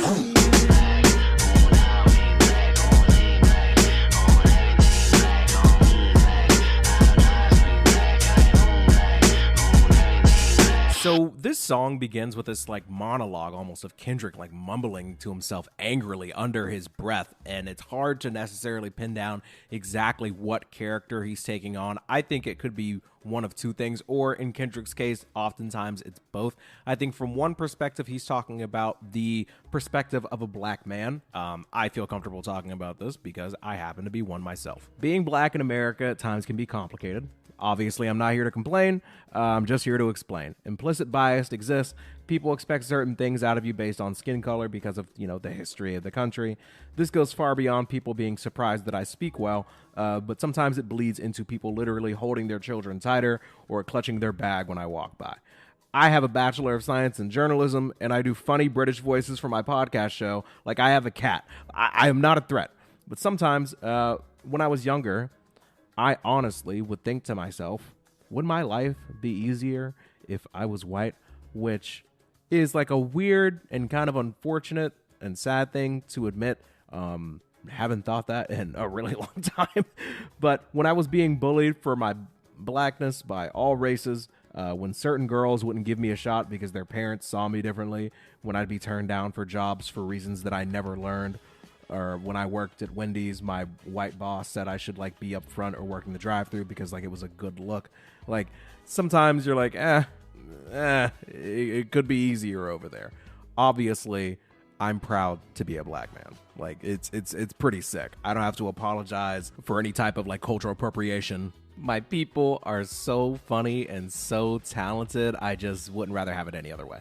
I'm really proud of who we are and how far we've come. But when I think about Kendrick's perspective, like he's a music prodigy, like he's Shakespearean with the pen, a musical genius, a millionaire. But people probably assume things about him. He's black, he's from Compton, his raps are aggressive, I want everything black, but I don't need black. Record labels and ticketing sites are probably like over the moon to have people like Kendrick Lamar exist. I imagine the same people wouldn't be happy to have him expose like the exploitation at the top of their companies, you know? Culturally and societally, like from the white perspective, the intro could hit different. Like a white person saying, I want black, I need black, I hate everything black, can refer to how some white people don't care to associate with black people at all. They don't have black friends, they make jokes or statements at the expense of black people, but sometimes they want black as a style. Ariana Grande will be black for a few months, speak in Ebonics, date Big Sean, and then remember she's a theater kid and code switch back to default, you know? Like white people will say the N-word and say it's just a word and then dab and do the jerk and the Dougie. Like certain people will tap into the culture when it's convenient, when it's fun, and then dip out after they're like sick of it or they find like some new trending thing. This episode is going to be longer than I thought. I just realized that was literally just the intro. But the point is Kendrick is, dare I say, conflicted. 6 in the morning, fire in the street, burn, baby, burn. That's all I want to see. And sometimes I get off watching you die in vain. It's such a shame. They may call me crazy. They may say I suffer from schizophrenia or something, but oh, you made me. Black don't crack, my nigga. Kendrick talks about schizophrenia, which is like the mind breaking apart, right before he says black don't crack, which is usually used positively. In this case, it could be black don't crack like, yo, we gotta hold it together. Kendrick paints the scene of a riot while paying homage to the Ice-T song, 6 in the Morning, which is about a guy escaping police after they arrive at his doorstep. I think this is going to be an angry-ass song. And I also don't think Kendrick really likes the police that much. Just a hunch. I'm the biggest hypocrite in 2015. Once I finish this, witnesses will convey just what I mean. Been feeling this way since I was 16. Came to my senses. You never liked this anyway. Fuck your friendship, I meant it. I'm African American. I'm African. I'm black as the moon. Heritage of a small village. Part of my residence. Came from the bottom of mankind. My hair is nappy. My dick is big. My nose is round and wide. You hate me, don't you? I'm actually good. I have no hate in my heart. Kendrick begins the verse by saying he's the biggest hypocrite of 2015, and he's kind of setting the stage for you to be very vigilant throughout the song. Like, why is he saying he's a hypocrite? I don't understand. What's the problem? Well, initially, I see issue with the fact that he just put out this song called Complexion that was all about loving yourself and empowerment, and it doesn't matter what your skin tone is. We still rock with you. And now he's like 6 in the morning, fire the streets, burn, baby, burn. The guy seems upset. Once I finish this, the witnesses will convey just what I mean. Been feeling this way since I was 16, came to my senses. Pretty obvious he's referring to his time in Compton. He says he came to his senses and essentially realized that he was going to be an enemy of America, or white America, I believe, in this situation. Kendrick initially says he's African American, and then right after immediately says, actually, I'm African. I'm black as the moon, heritage of a small village. So he starts referring to himself specifically as African to kind of like separate himself from the American image. Kendrick wants to make it clear to whoever the ops are that whatever you hate about black people, like that is in fact him. That's Kendrick. My hair is nappy, my dick big, my nose is round and wide. You hate me, don't you? I mean, I think we're cool, but like I understand what he's getting at. You hate me, don't you? You hate my people, your plan is to terminate my culture. You're fucking evil, I want you to recognize that I'm a proud monkey. You vandalized my perception, but can't take down from it. And this is more than confession, I mean I might press the button just so you know my discretion. I'm guarding my feelings, I know that you feel it.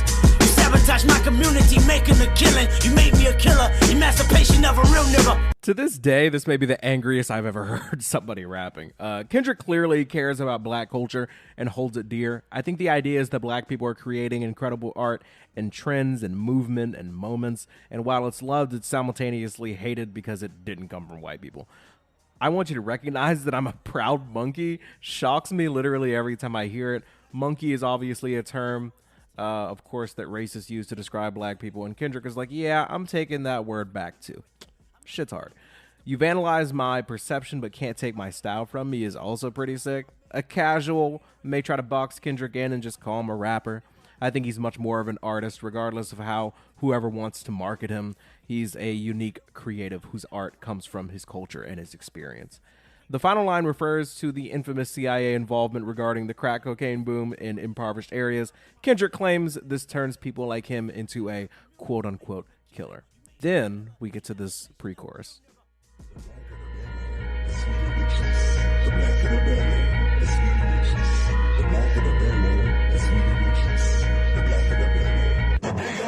I said them shit like a slave, can be black.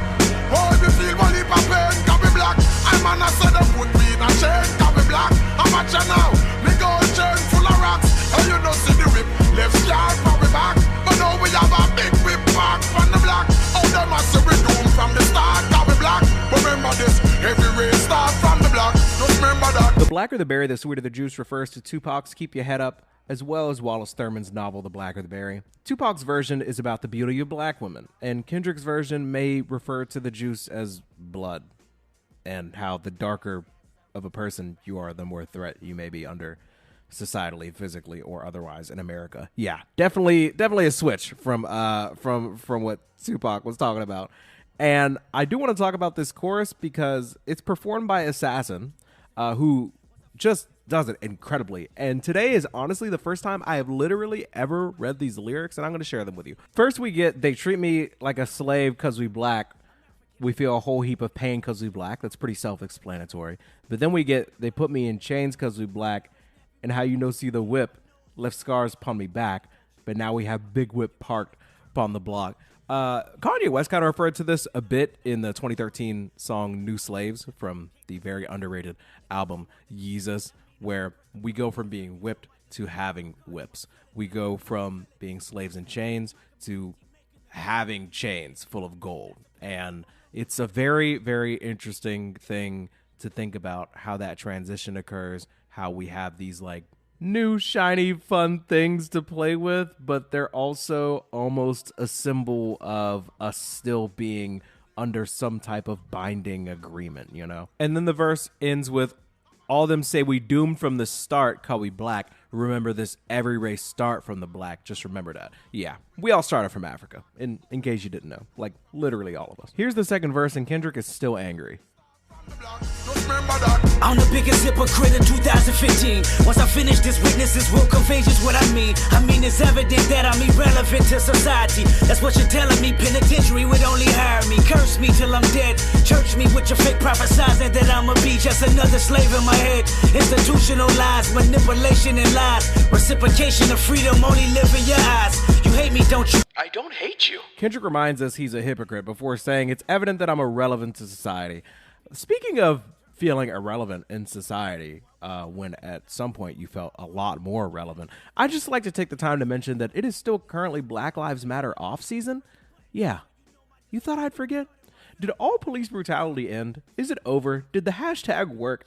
Every week or two, by the way, I think about Black Lives Matter and what it feels like to be a black person in the middle of Black Lives Matter. Do any other black people feel this way? Is it just me? Do you get this like funny feeling every time you see it trending? Like, what does that mean? What's going to happen this time? How long is it going to last before it's over and we're back into Black Lives Matter off season? But if you don't think about it that often, that's okay. It's not that big of a deal. I'm just saying I'm still black when it's not trending. Anyways, did you know that there are currently more black people in jail in America than there were enslaved in 1850? Kendrick raps, that's what you're telling me. Penitentiary would only hire me. He then refers to institutional racism. It's been well documented that African Americans for a long time after the end of slavery and Jim Crow were more likely to be sentenced more harshly for the same crimes committed by their white counterparts. And that's just not fair. I think that's hate. You hate me, don't you? I know you hate me just as much as you hate yourself. Jealous of my wisdom and cards I dose. Watching me as I pull up, fill up my tank, then pill out. Muscle cars like pull-ups, show you what these big wheels spout. Black and successful, this black man meant to be special. Cat scans on my radar, bitch, how can I help you? How can I tell you I'm making a killing? You make me a killer, emancipation of a real nigga. Kendrick says that he knows him being rich makes certain people mad. The idea that someone from his background is a multimillionaire off the raps has got to be a hard pill for some to swallow. I also just like the delivery of the line where he's like, muscle cars like pull up, show you what these big wheels about. I just appreciate that part. Kendrick then ends the verse by saying, how can you tell? I'm making a killing. You made me a killer. Emancipation of a real N-word. After a little bit more of the blacker the bearer, the sweeter the juice. And one more. I said they treat me like a slave, come here, black. We get one final verse from Kendrick where he gets very specific and he finally reveals how he's the hypocrite he's been claiming that he is throughout the whole song. I'm the biggest hypocrite in 2015. When I finish this, if you listen, then sure you will agree. This plot is bigger than me. It's generational hatred. It's cynicism. It's grimy, little justification. I'm African American. I'm African. I'm black as the heart of a fucking Aryan. I'm black as the name of Tyrone and Darius. Excuse my French, but fuck you, no fuck y'all. That's as blunt as it gets. Kendrick doubles down on what he's alluded to throughout the song. The hatred that he feels is a result of generational hatred, similarly to how black people feel generational trauma. Not an excuse for the haters, but more of an explanation. Kendrick reaffirms that he's as black as can get. However you mean it, however he means it, all of it. And I'm not gonna lie, and I'm only saying this because it's relevant to the song, but Tyrone is a, it's definitely one of those names. Like, name one white Tyrone that you know. I'll wait. That's as blunt as it gets. I know you hate me, don't you? You hate my people. I can tell cause it's threats when I see you. I can tell cause your waist deceitful. No, I can tell because you in love with the desert eagle. Thinking maliciously, he get a chain, then you gon' bleed him. It's funny how Zulu and Dosa might go to war. Two tribal armies that wanna build and destroy. Remind me of these Compton Crip gangs that live next door. Beefing with Pirus, only death settled the score. Kenny compares the tribes he became privy to in South Africa to the gangs in Compton. One could observe how the effects of racism in the late 1800s and early 1900s still affect poor black communities in the United States in similar ways to black Africans fighting to survive with limited resources under an apartheid regime. I think this is a pretty fascinating connection to make, personally. Also, call this a reach, but I didn't know, I don't know a ton about cops weaponry. I've never heard of them using a Desert Eagle, though. I don't know. Somebody probably knows more about that than me. I feel like this is a callback to the Uncle Sam mentions earlier. Like, the eagle is a symbol of America. Eagle also coincidentally rhymes with bleed'em, eagle, bleed'em. So it kind of made sense that the weapon used in this scenario is a Desert Eagle, the one that's being used maliciously or gripped tensely whenever somebody like Kendrick is in the vicinity.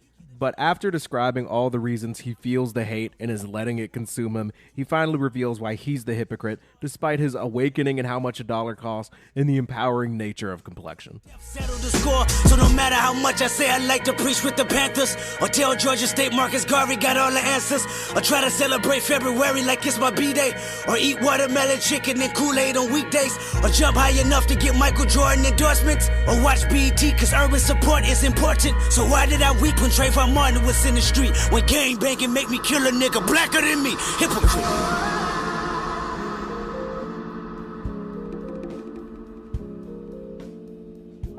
The entire track, Kendrick is highlighting all the ways in which white America hates him and how the feeling is mutual. He even compares African tribes to Compton gangs who were both arguably feeling the detriment of the white man's action. But as proud as Kendrick is to be black and as much love as he has for his people and culture, he's a hypocrite because, well, I'm not going to speculate on whether Kendrick is admitting to him personally being responsible for the end of another black man. But I think the me could be him. It could be someone he knows. But if the events of Good Kid, Mad City and even earlier tracks on this album are any indication, he was definitely there. He was in the thick of it. When guns were fired and lives were lost, like, he was there. And it turns out that what he feels hated for, he was actually an active participant in for whatever reason. And that's sad, but I also see why it makes him angry. His actions were obviously his own, whatever those were, but how much were the circumstances of the community in his control, you know? These are three really deep songs. A tragic one that tells the story of selfishness, a sweet one with a tale of empowerment, and an angry one that's pretty controversial. What's your favorite of the three? And do you think this is the greatest 3-song run on any rap album? I do. Please comment. I will read every single one of them. Hey, baby, check it out. I'm gonna tell you what my mama had said. She like, I can spot you a mile away. I can see your insecurities written all on your face. So predictable your words. I know what you're gonna say. Who you fooling or you assuming you could just come and hang with the homies, but your level of realness ain't the same. Circus acts only attract those that entertain. Small talk, we know that it's all talk. We live in the laugh factory every time they mention your name. Kendrick raps here from the perspective of his mom, who's getting after him, basically, because of the way that he's moving and acting when he comes home.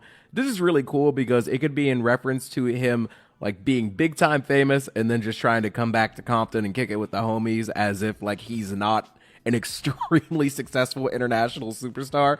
But I could also see this referring to his time like when he was a kid in Compton, just coming home from a long day, being peer pressured by the homies, like in Good Kid, Mad City. I think it's pretty effective both ways. So yeah, I think that's a really good way to begin this song, considering the themes of the title and the overall message that he's trying to convey here. Let's listen to the refrain. Ask where the hoes at to impress me. Ask where the money bags to impress me. Say you got the burner stash to impress me. It's all in your head, homie. Ask where the plug at to impress me. Ask where the jug at to impress me. Ask where it's at only upsets me. You sound like the feds on me. You ain't gotta lie to kick it, my nigga. You ain't gotta lie. You ain't gotta lie. You ain't gotta lie to kick it, my nigga. You ain't gotta try so hard. You ain't gotta lie to kick it, my nigga. You ain't gotta lie. You ain't gotta lie. You ain't gotta lie to kick it, my nigga. You ain't gotta try so hard. This is actually one of the cooler and catchier hooks on the album, in my opinion. Actually annoyed it took me so long to revisit this. The refrain is pretty wholesome. Like, man, you come around asking where the hoes at, where the money bags, saying you got a burner stash. Who are you trying to impress? You're actually being kind of cringe. Skibbity. Where's the plug? Bro, you sound like the feds. Please be normal. We're begging you. Just be yourself. The production kind of swelling up also during the hook and the background vocals coming in, I think are pretty sweet. I actually really, really enjoy this song. Let's get into the second verse. And the world don't respect you and the culture don't accept you, but you think it's all love. And the girls gon' neglect you once your parody is done. Reputation can't protect you if you never had one. Jealousy, complex, emotional, complex, self-pity, complex, under-oath, complex. The loudest one in the room, nigga, that's a complex. Let me put it back in proper context. You ain't gotta lie to kick it, my nigga. You ain't gotta lie. In the second verse, we get Kendrick saying the world don't respect you and the culture don't accept you, but you think it's all love. Wait a second, the culture doesn't accept you? Why does that sound familiar? And notice I said we, it's not just me, I'm what the culture feeling. Another cool artistic choice here, after the jealousy complex, emotional complex, self-pity complex, on the oath complex bars, we get the loudest one in the room, that's a complex, let me put it back in proper context. And the last two bars are actually the loudest in the verse, right before he says, let me put it back in proper context. Perfectly executed and much praise is needed. What do you got to offer? Tell me before we off here. Put you deep in that coffin. Been allergic to talking. Been aversion to bullshit and sell a dream in the auction. Tell me just who your boss is. Niggas be fugazi. Bitches be fugazi. This is for fugazi. Niggas and bitches who make habitual line babies. Bless them little hearts. You can never persuade me. You can never relate me to him, to her, or that, or them, or you. The truth. You love the bin in the back, in the bed, on the floor. That's your hoe. On the couch, in the mouth. I'll be out. Really don't. See loud rich niggas got low money, and loud broke niggas got no money. The irony behind it is so funny, and I seen it all this past year. Pass on some advice we feel. You ain't got a lie to kick it, my nigga. In our third verse, we triple down on Kendrick committing to an authentic version of himself. He says men and women are making habitually lying babies. Bless them little hearts. And he'd not like to be compared to him or her or that or them, for the record. Last thing I'd like to point out with this track, loud rich people say it have low money, and loud broke people say it have no money. The loud and broke are just that, loud and broke. Like, bro, come on, like, shut the fuck up. But if you're loud and rich, your money might still be low, because this version of loud that we're talking about is the type of person that is being fraudulent. Because you're out here putting on a show and you're flexing, you may be cash rich, but you have low character. You are ethically poor. You're broke. when it comes to virtue because you're fraudulent. I get it, okay? The song is awesome. Theme and message and homage paying is great. Instrumental and production are awesome. Performance is solid enough. I'm actually feeling a light to decent 9 on this track. 9. Pretty underrated in my opinion, but I mean, the entire album is pretty incredible. Now, we're going to move on to the track I, the album version. Trial, tribulation, but I know God. The devil wanna put me in a bow tie. Pray that the holy water don't go dry, yeah. As I look around me, so many motherfuckers wanna down me, but enemy gon' never drown me. In front of a dirty double mirror, they found me, and I love my, I want you looking at me. Tell me what you see. I love myself. I put a bullet in the back of the head of the police. I love myself. Illuminated by the hand of God, boy, don't seem shy. I love myself. One day at a time. I is the 2-time Grammy Award-winning lead single from To Pimp a Butterfly. It actually won Best Rap Song and Best Rap Performance. Kendrick once said it was the best song he'd ever written because he never thought he'd be able to make a song so positive after what he endured in Compton. So it's safe to say this is a very different vibe from the song You. Also a very bold choice to put kind of a live version of the song on the album after the studio version receives all the acclaim. The track begins with the assist from Ronald Isley and Kendrick being introduced to the crowd as the #1 rapper in the world. And the song begins with that catchy, upbeat chorus talking about loving yourself. And with that, let's get into the first verse. They wanna say it's a war outside, bomb in the street, gun in the hood, mob of police, rock on the corner with a line full of fiend and a bottle full of lean, and I might wanna scream, These days of frustration keep come to the front. Yeah, I duck these cold faces, post up feet, fight for bases. Dreams are reality's piece. Blow steam in the face of the beast. Sky can fall down, wind can cry down. Look at me, motherfucker, I smile. I love my. Really awesome performance here from Kendrick. An upbeat song with fast tempo, and Kendrick is still able to weave in this bit telling people to, come to the front. He paints the picture describing chaos in the world, war outside, bomb in the street, gun on the hood, mob of police. But he ends the verse with this peachy and positive message saying he's smiling through it all. I can't believe this is my life. Much different from the energy that we get on Blacker the Berry. Gang bang and make me kill a nigga blacker than me. Yeah, we're past that, okay? We get another chorus and then we get our second verse. The fashion police, I wear my heart on my sleeve, let the runway start. You know the miserable dealer company. What do you want from me and my skies? Everybody lack confident, everybody lack confident. How many times my potential was anonymous? How many times the city making me promises? So I promise this nigga I love myself. I want you looking at me. Tell me what you see. I love myself. Peace to fashion police, I wear my heart on my sleeve, let the runway start. That's such good writing. He uses the phrase fashion police, then says he wears his heart on his sleeve. He says, let the runway start because fashion, but run away because police, and connects the ideas by saying he wears his heart on his sleeve, like the piece is his fashion statement, which I think is just unbelievably impressive. Could be a reach, I don't know. But it also compares literal fashion police to actual police, and he's like, yeah, people judge me for my literal fit now, but I could give a damn because the actual police are far more of a physical threat based off my personal experience. Just lots of layers to these bars here. Then we get the confidence, anonymous, promises, rhymes, which in my opinion, I think that 3 consecutive 3-syllable rhymes while saying your potential is anonymous is kind of a lot. Anonymous potential could be a book or album title all on its own, and he just kind of uses it as like a throwaway line.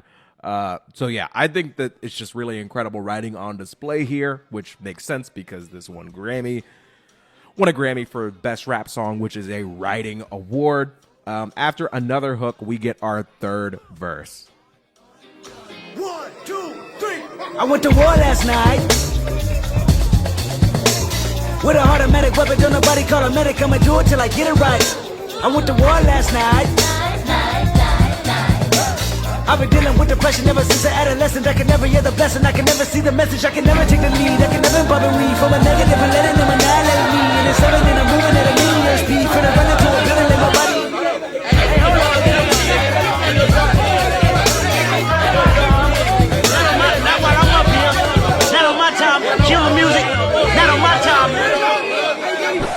So during the quote-unquote live show that we're hearing on this album, the live version of I, so to speak, during the performance of it, a fight breaks out in the crowd, which is extremely ironic. A song that Kendrick is so proud of and that he loves because it's so positive.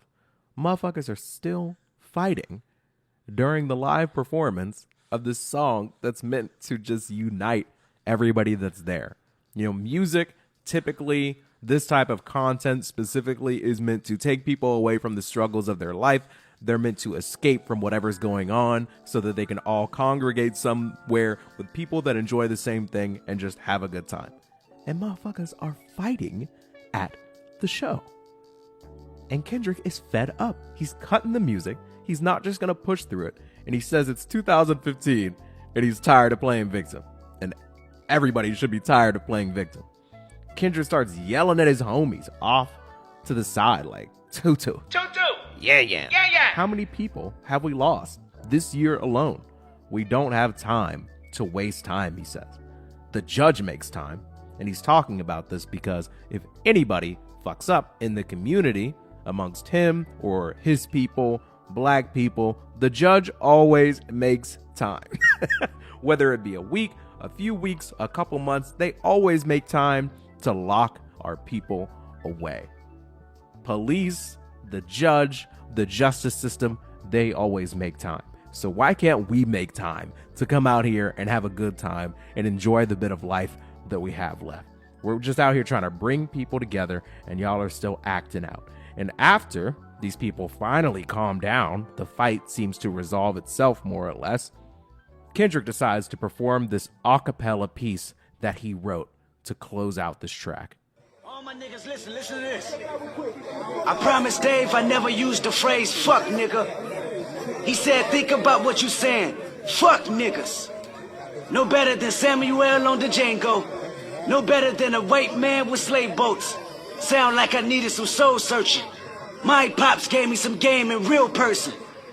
Retraced my steps on what they never taught me. Did my homework fast before government caught me. So I'ma dedicate this one verse to Oprah on how the infamous sensitive N-word control us. So many artists gave her an explanation to hold us. Well, this is my explanation straight from Ethiopia. N-E-G-U-S. Definition, royalty, king royalty. Wait, listen. N-E-G-U-S. Description, black emperor, king ruler. Now let me finish. The history books overlooked the word and hide it. America tried to make it to a house divided. The homies don't recognize we been using it wrong. So I'ma break it down and put my game in a song. N-E-G-U-S. Say it with me, or say no more. Black stars can come and get me. Take it from Oprah Winfrey. Tell her she right on time. Kendrick Lamar, by far, realest niggas alive. 10. The spoken word starts by saying, using the phrase fuck nigga puts you in the same camp as any other racist that feels black people are less than or inferior. Kendrick then credits his father for the game that he gave him on how to stay out of trouble before addressing Oprah's problem with the use of the N-word. Oprah once infamously, or maybe multiple times actually, has been outspoken about her disapproval of hip-hop artists' use of the N-word. She said once that you cannot use that word and be Oprah's friend. Well, that's my bad, Oprah. That's on me. That's on me. I will never say any form of nigga. I'm cured of that. But in all seriousness, it seems that Jay-Z and Kendrick more or less align in that the reappropriation of the N-word with the hard ER and using the version that ends with an sound is a cool way to kill the negative connotation and take the word back.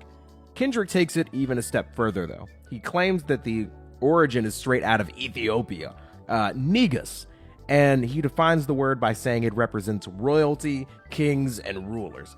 He says that America repurposed this word to make us a house divided, but our new use of it is taking the power back. And we're not taking something that white people created themselves to talk down to us.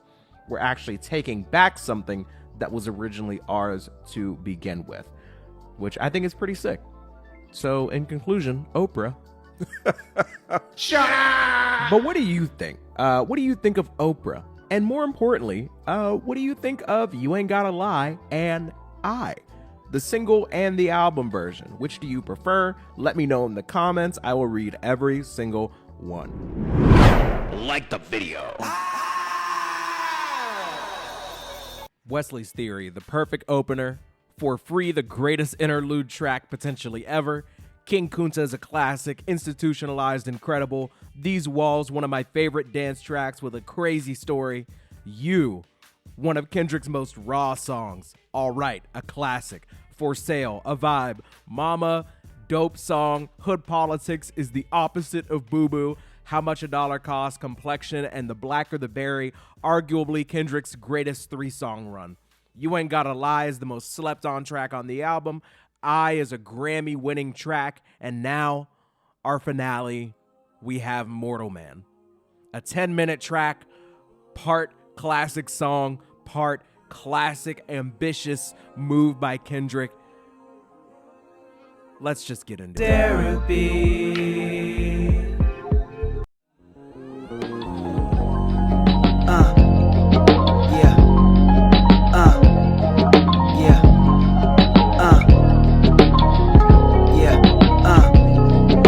Ghost of Mandela, hope my flow stay propelling. Let these words be your earth and moon, you consume every message. As I lead this army, make room for mistakes and depression. And with that being said, my nigga, let me ask this question. When shit hit the fan, is you still a fan? When shit hit the fan, 1 2 1 2 1 2. When shit hit the fan, is you still a fan? When shit hit the fan, is you still a fan? The ghost of Mandela, hope my flow stay propelling. Let these words be your earth and moon, you consume every message. As I lead this army, make room for mistakes and depression. And with that being said, my nigga, let me ask this question. When shit hit the fan, is you still a fan? When shit hit the fan, is you still a fan? Won't you look to your left and right, make sure you ask your friends. When shit hit the fan, is you still a fan? I like a finale track that actually sounds and feels like it's a finale. I'm already extremely captivated by the instrumental and the backing vocals, the horns and the vibe, the seriousness of Kendrick's tone. Nelson Mandela was an activist in South Africa. He was big on trying to kill racism. He was the greatest voice of his time, the most prominent voice of his time, famous for his work and his missions combating racism. He died in 2013. This is either shortly before, or I think like right around the time that Kendrick was actually visiting Africa before he created the majority of this album. So Kendrick wants to embody him. He wants to continue Nelson Mandela's legacy, but he asked the question, when shit hits the fan, are you still a fan? He knows what his mission is and what he aspires to do, but knowing he may stumble or lose his way at times, he wonders if you will still follow him. I love the chorus and the refrain. Let's go ahead and get into the first verse. When shit hit the fan, is you still a fan? Do you believe in me? Are you deceiving me? Could I let you down easily? Is your heart where it need to be? Is your smile on permanent? Is your foul on lifetime? What you know what the sermon is? If I died in this next line, if I'm tried in the court of law, if the industry cut me off, if the government want me dead, pack cocaine in my car, would you judge me a drug head or see me as Lamar? Or question my character and degrade me on every blog? Want you to love me like Nelson, want you to hug me like Nelson. I freed you from being a slave in your mind. You're very welcome. You tell me my song is more than a song, it's surely a blessing. But a prophet ain't a prophet till he asks you this question. The energy that Kendrick has in this first verse is so tough. I really like songs where he puts himself at the center of it and he's direct. I love the bars, if I'm tried in a court of law, if the industry cut me off, if the government want me dead, plant cocaine in my car, would you judge me as a drug head or see me as Lamar? Like, he sincerely asked if you'd stick by him in all these circumstances. Very powerful, huge fan of it. Do you believe in me? How much you believe in her? You think she gon' stick around if them 25 years occur? You think he gon' hold you down when you down beyond bars hurt? You think y'all on common ground if you promise to be there first? Can you be immortalized without your life being expired? Even though y'all share the same blood, is it worth the time? Like, who got your best interest? Like, how much are you dependent? How clutch are the people that say they love you and who pretended? How tough is your skin when they turn you in? Do you show forgiveness? What brush do you bend with dust in your shoulders from being offended? What kind of den did they put you in when the lions start hissing? What kind of bridge did they burn revenge on your mind when it's mentioned? You wanna love like Nelson, you wanna be like Nelson, you wanna walk in his shoes, but your peacemaking seldom. You wanna be remembered and deliver the message that considered the blessing of everyone. This your lesson for everyone. Say when shit hit the fan, is you still a fan? Nelson Mandela's wife waited 27 years for him to get out of jail. Kendrick wonders if his fans would love him after 25 years of him being out of the spotlight. 25 years is the minimum sentence for ending another person's life, which Kendrick has referred to many times throughout his catalog. Let me know what your favorite line is from the second verse. I've been wrote off before. I got abandonment issues. I hold grudges like bad judges. Don't let me resent you. That's not Nelson like. Want you to love me like Nelson. I went to Robbins Island analyzing. That's where his cell is, so I can find clarity. Like how much you cherish me. Is this relationship a fake or real as the heavens be? See, I gotta question it all. Family, friends, fans, cats, dogs, trees, plants, grass. How the wind blow. Murphy's Law, Generation X. Will I ever be your ex? Flaws of a baby step. Marred by the mouth a bit. Pause put me under stress. Crawled under rocks, ducking y'all. It's respect, but then tomorrow, put my back against the wall. How many leaders you said you needed, then left them for dead? Is it Moses, is it Huey Newton, or Detroit Red? Is it Martin Luther, JFK shooter, you assassin? Is it Jackie, is it Jesse? Oh, I know it's Michael Jackson. Oh, when shit hit the fan, is you still a fan? When shit hit the fan, is you still a fan? That nigga gave us Billie Jean, you say he touched those kids? When shit hit the fan, is you still a fan? The ghost of Mandela, hold my flow, stay propelling. Let my word be your earth and move you. As a huge fan of Michael Jackson's music, that part hits me every time. The concept of this song is clear from the jump, but the performance by Kendrick and the examples he gives are so piercing and direct. He's personally experienced to witness great artists and leaders have the public turn on them, and he just wonders if he could fall victim to the same thing. Such a powerful question. I remember you was conflicted, misusing your influence. Sometimes I did the same, abusing my power full of resentment that turned into a deep depression. Found myself screaming in the hotel room.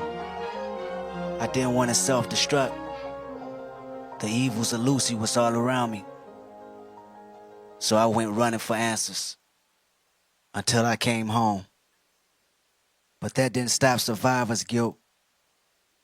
Going back and forth trying to convince myself the stripes I earned. Or maybe how A1 my foundation was. But while my loved ones was fighting a continuous war back in the city, I was entering a new one. A war that was based on apartheid and discrimination. Made me want to go back to the city and tell the homies what I learned. The word was respect.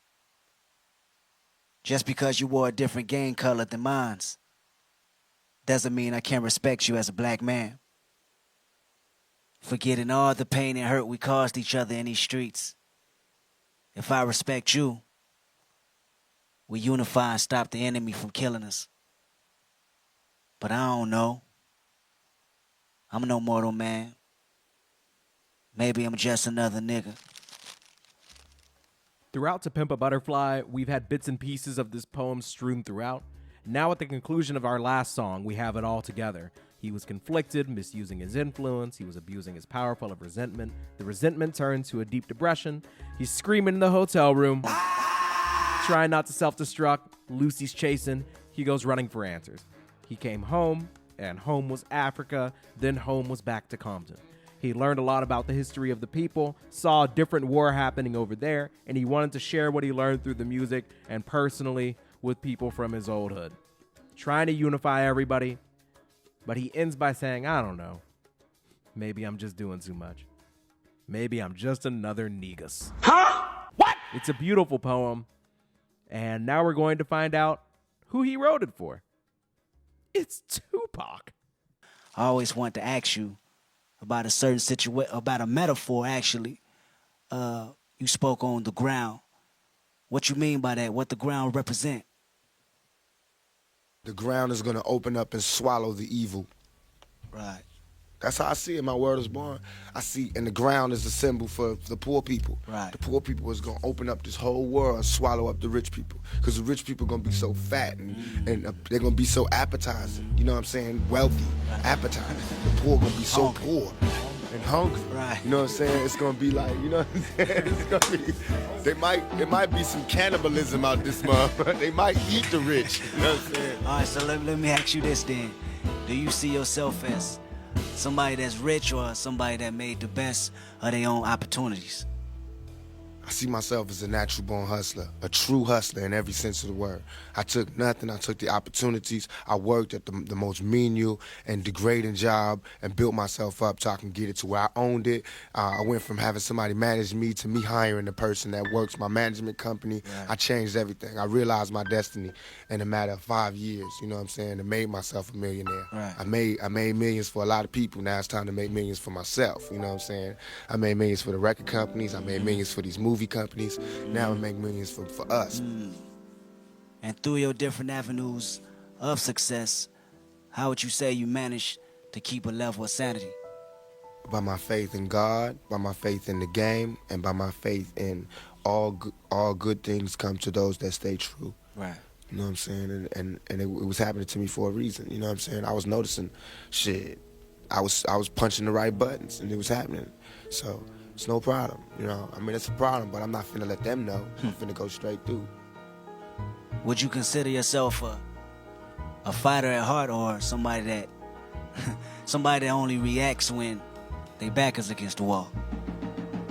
Shit, I like to think that at every opportunity I've ever been threatened with resistance, it's been met with resistance. And not only me, but it goes down my family tree. You know what I'm saying? It's in my veins to fight back. All right, well, how long you think it take before niggas be like, we fighting a war, I'm fighting a war I can't win, and I want to lay it all down? In this country, a black man only have like 5 years we can exhibit maximum strength. And that's right now, while you a teenager, while you still strong, while you still want to lift weights, while you still want to shoot back. Because once you turn 30, it's like they take the heart and soul out of a man, out of a black man in this country. And you don't want to fight no more. And if you don't believe me, you can look around. You don't see no loudmouth 30-year-old motherfuckers. That's crazy, because me being one of your offsprings of the legacy you left behind, I can truly tell you that it's nothing but turmoil going on. So I wanted to ask you, what you think is the future for me and my generation today? I think that niggas is tired of grabbing shit out the stores, and next time it's a riot, it's gonna be like bloodshed, for real. I don't think America know that. I think America think we was just playing. It's gonna be some more playing, but it ain't gonna be no playing. It's gonna be murder. You know what I'm saying? It's gonna be like Nat Turner, 1831, up in this motherfucker. You know what I'm saying? It's gonna happen. So I wanted to just like let that rock for a minute. I'm still like, I'm just sitting here locked in just like y'all. So just so you know, this is actually Tupac. It's an interview that he did before he died. And Kendrick took the audio from that interview and wrote his own questions and responses. So it felt like it was just Tupac and him actually having a conversation. The concept is already insane, but the fact that it's executed so well is even crazier. Like, it sounds so realistic. I feel like I'm just listening to Kendrick and Tupac have a conversation. It's nuts. I'm going to let them finish, and then we'll talk more about it in the context of the album and how we would rate the album overall. That's crazy, man. In my opinion, the only hope that we kind of have left is music and vibrations. A lot of people don't understand how important it is. You know, sometimes I can like get behind a mic and I don't know what type of energy I'm gonna push out or where it comes from. Trip me out sometimes. Because it's spirits. We ain't even really rapping. We just letting our dead homies tell stories for us. Yeah. I wanted to read one last thing to you. It's actually something a good friend had wrote, describing my world. It says, the caterpillar is a prisoner to the streets that conceived it. Its only job is to eat or consume everything around it in order to protect itself from this mad city. While consuming this environment, the caterpillar begins to notice ways to survive. One thing it notices is how much the world shuns him, but praises the butterfly. The butterfly represents the talent, the thoughtfulness, and the beauty within the caterpillar.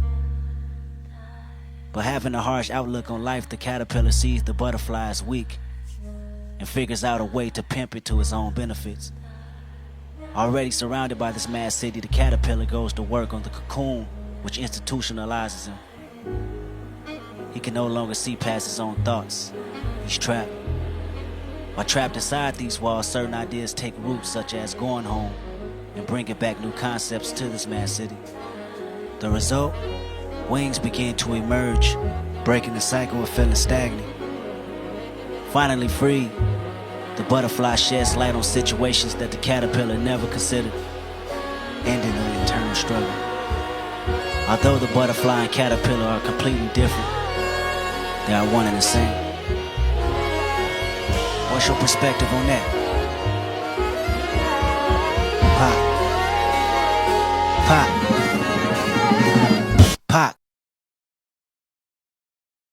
10. This album was written as if Kendrick knew it would be his best work. The poem that Kendrick shares at the end references almost every song on the album and concepts from the previous album. Tupac saying we ain't even really rapping, we just letting our dead homies tell stories for us sounds like the literal thesis of Good Kid, Mad City. And I just know that that quote from Tupac has fueled Kendrick for years. Kendrick's last poem, talking about the contrast between the caterpillar and the butterfly, is beautiful and layered and complex. Between the conversation and the additional poem, I could honestly do another 30 minutes, but I'll try and be brief. The caterpillar is a prisoner. It's slow and vulnerable and stagnant, the way Kendrick may have felt in Compton, trapped in treachery and prey to his circumstances. Kendrick is aware of other people like him who made something out of a bad situation. Pac, Dre, Jeezy, etc. These people came up and they went butterfly. The butterfly is full of talent and thoughtfulness. The caterpillar is institutionalized like Kendrick and his homies. So when they momentarily have a chance to escape their walls, they misuse their power. Kendrick on these walls, or Kendrick's homies on Institutionalized, plotting to run a play at the BET Awards. But eventually, Kendrick becomes a butterfly himself. But what he doesn't expect is that even as a butterfly, the struggle continues. They're just different struggles. People may shun the caterpillar, but they'll also try and pimp a butterfly. The question is, will Kendrick be able to take advantage of his freedom and talent, or will he be pimped? He claims that these two creatures have more in common than they think, but he wants Pac's perspective. The only problem is, Tupac's gone. This is the best album I've ever heard. There are no skips. The album is a 10. 10. Kendrick isn't my favorite artist, but I believe he's the best rap artist alive right now. There are rappers, there are musicians, there are pop stars, there are vocalists, but this man is a true rap artist. Nothing going on here. He's just speechless. This series took me months to complete because I've never really tried to do anything like this before, and sometimes I would get overwhelmed by how much depth there was to each song and to each episode. Every single episode is demonetized, but ultimately, now that I'm at the end of it, I don't really care. I want people to hear it and appreciate it fully the way that I do when I listen to this album as many times as I have. And I can only hope that you all have enjoyed this. Hey, it's Derek from the future. Crazy, this series started in September of 2024 and finally got the super cut out like 6 months later here in March of 2025. I really hope you all enjoyed listening to this album and listening to me break it down. This episode, if it ever makes its way to YouTube, is obviously not monetized, so if the last 3 hours taught you anything, brought you any joy or laughter or tears maybe, I don't know, if it got you through a drive or a project or a task or a shift, please consider joining the Big Derps, becoming a member of the YouTube channel for as little as $1, or joining the Patreon for $5, where this will be posted first. If you want to donate to the show, also Cash App, Venmo, PayPal will be in the pinned comment and description. My editor would very much appreciate that. Just wanted to thank you all so much again for tapping in, making my dreams come true, yapping for a living, talking about the music that we all love. And with that being said, you know, love you, mean it, and enjoy the outro. I'll be back soon with some more yapping.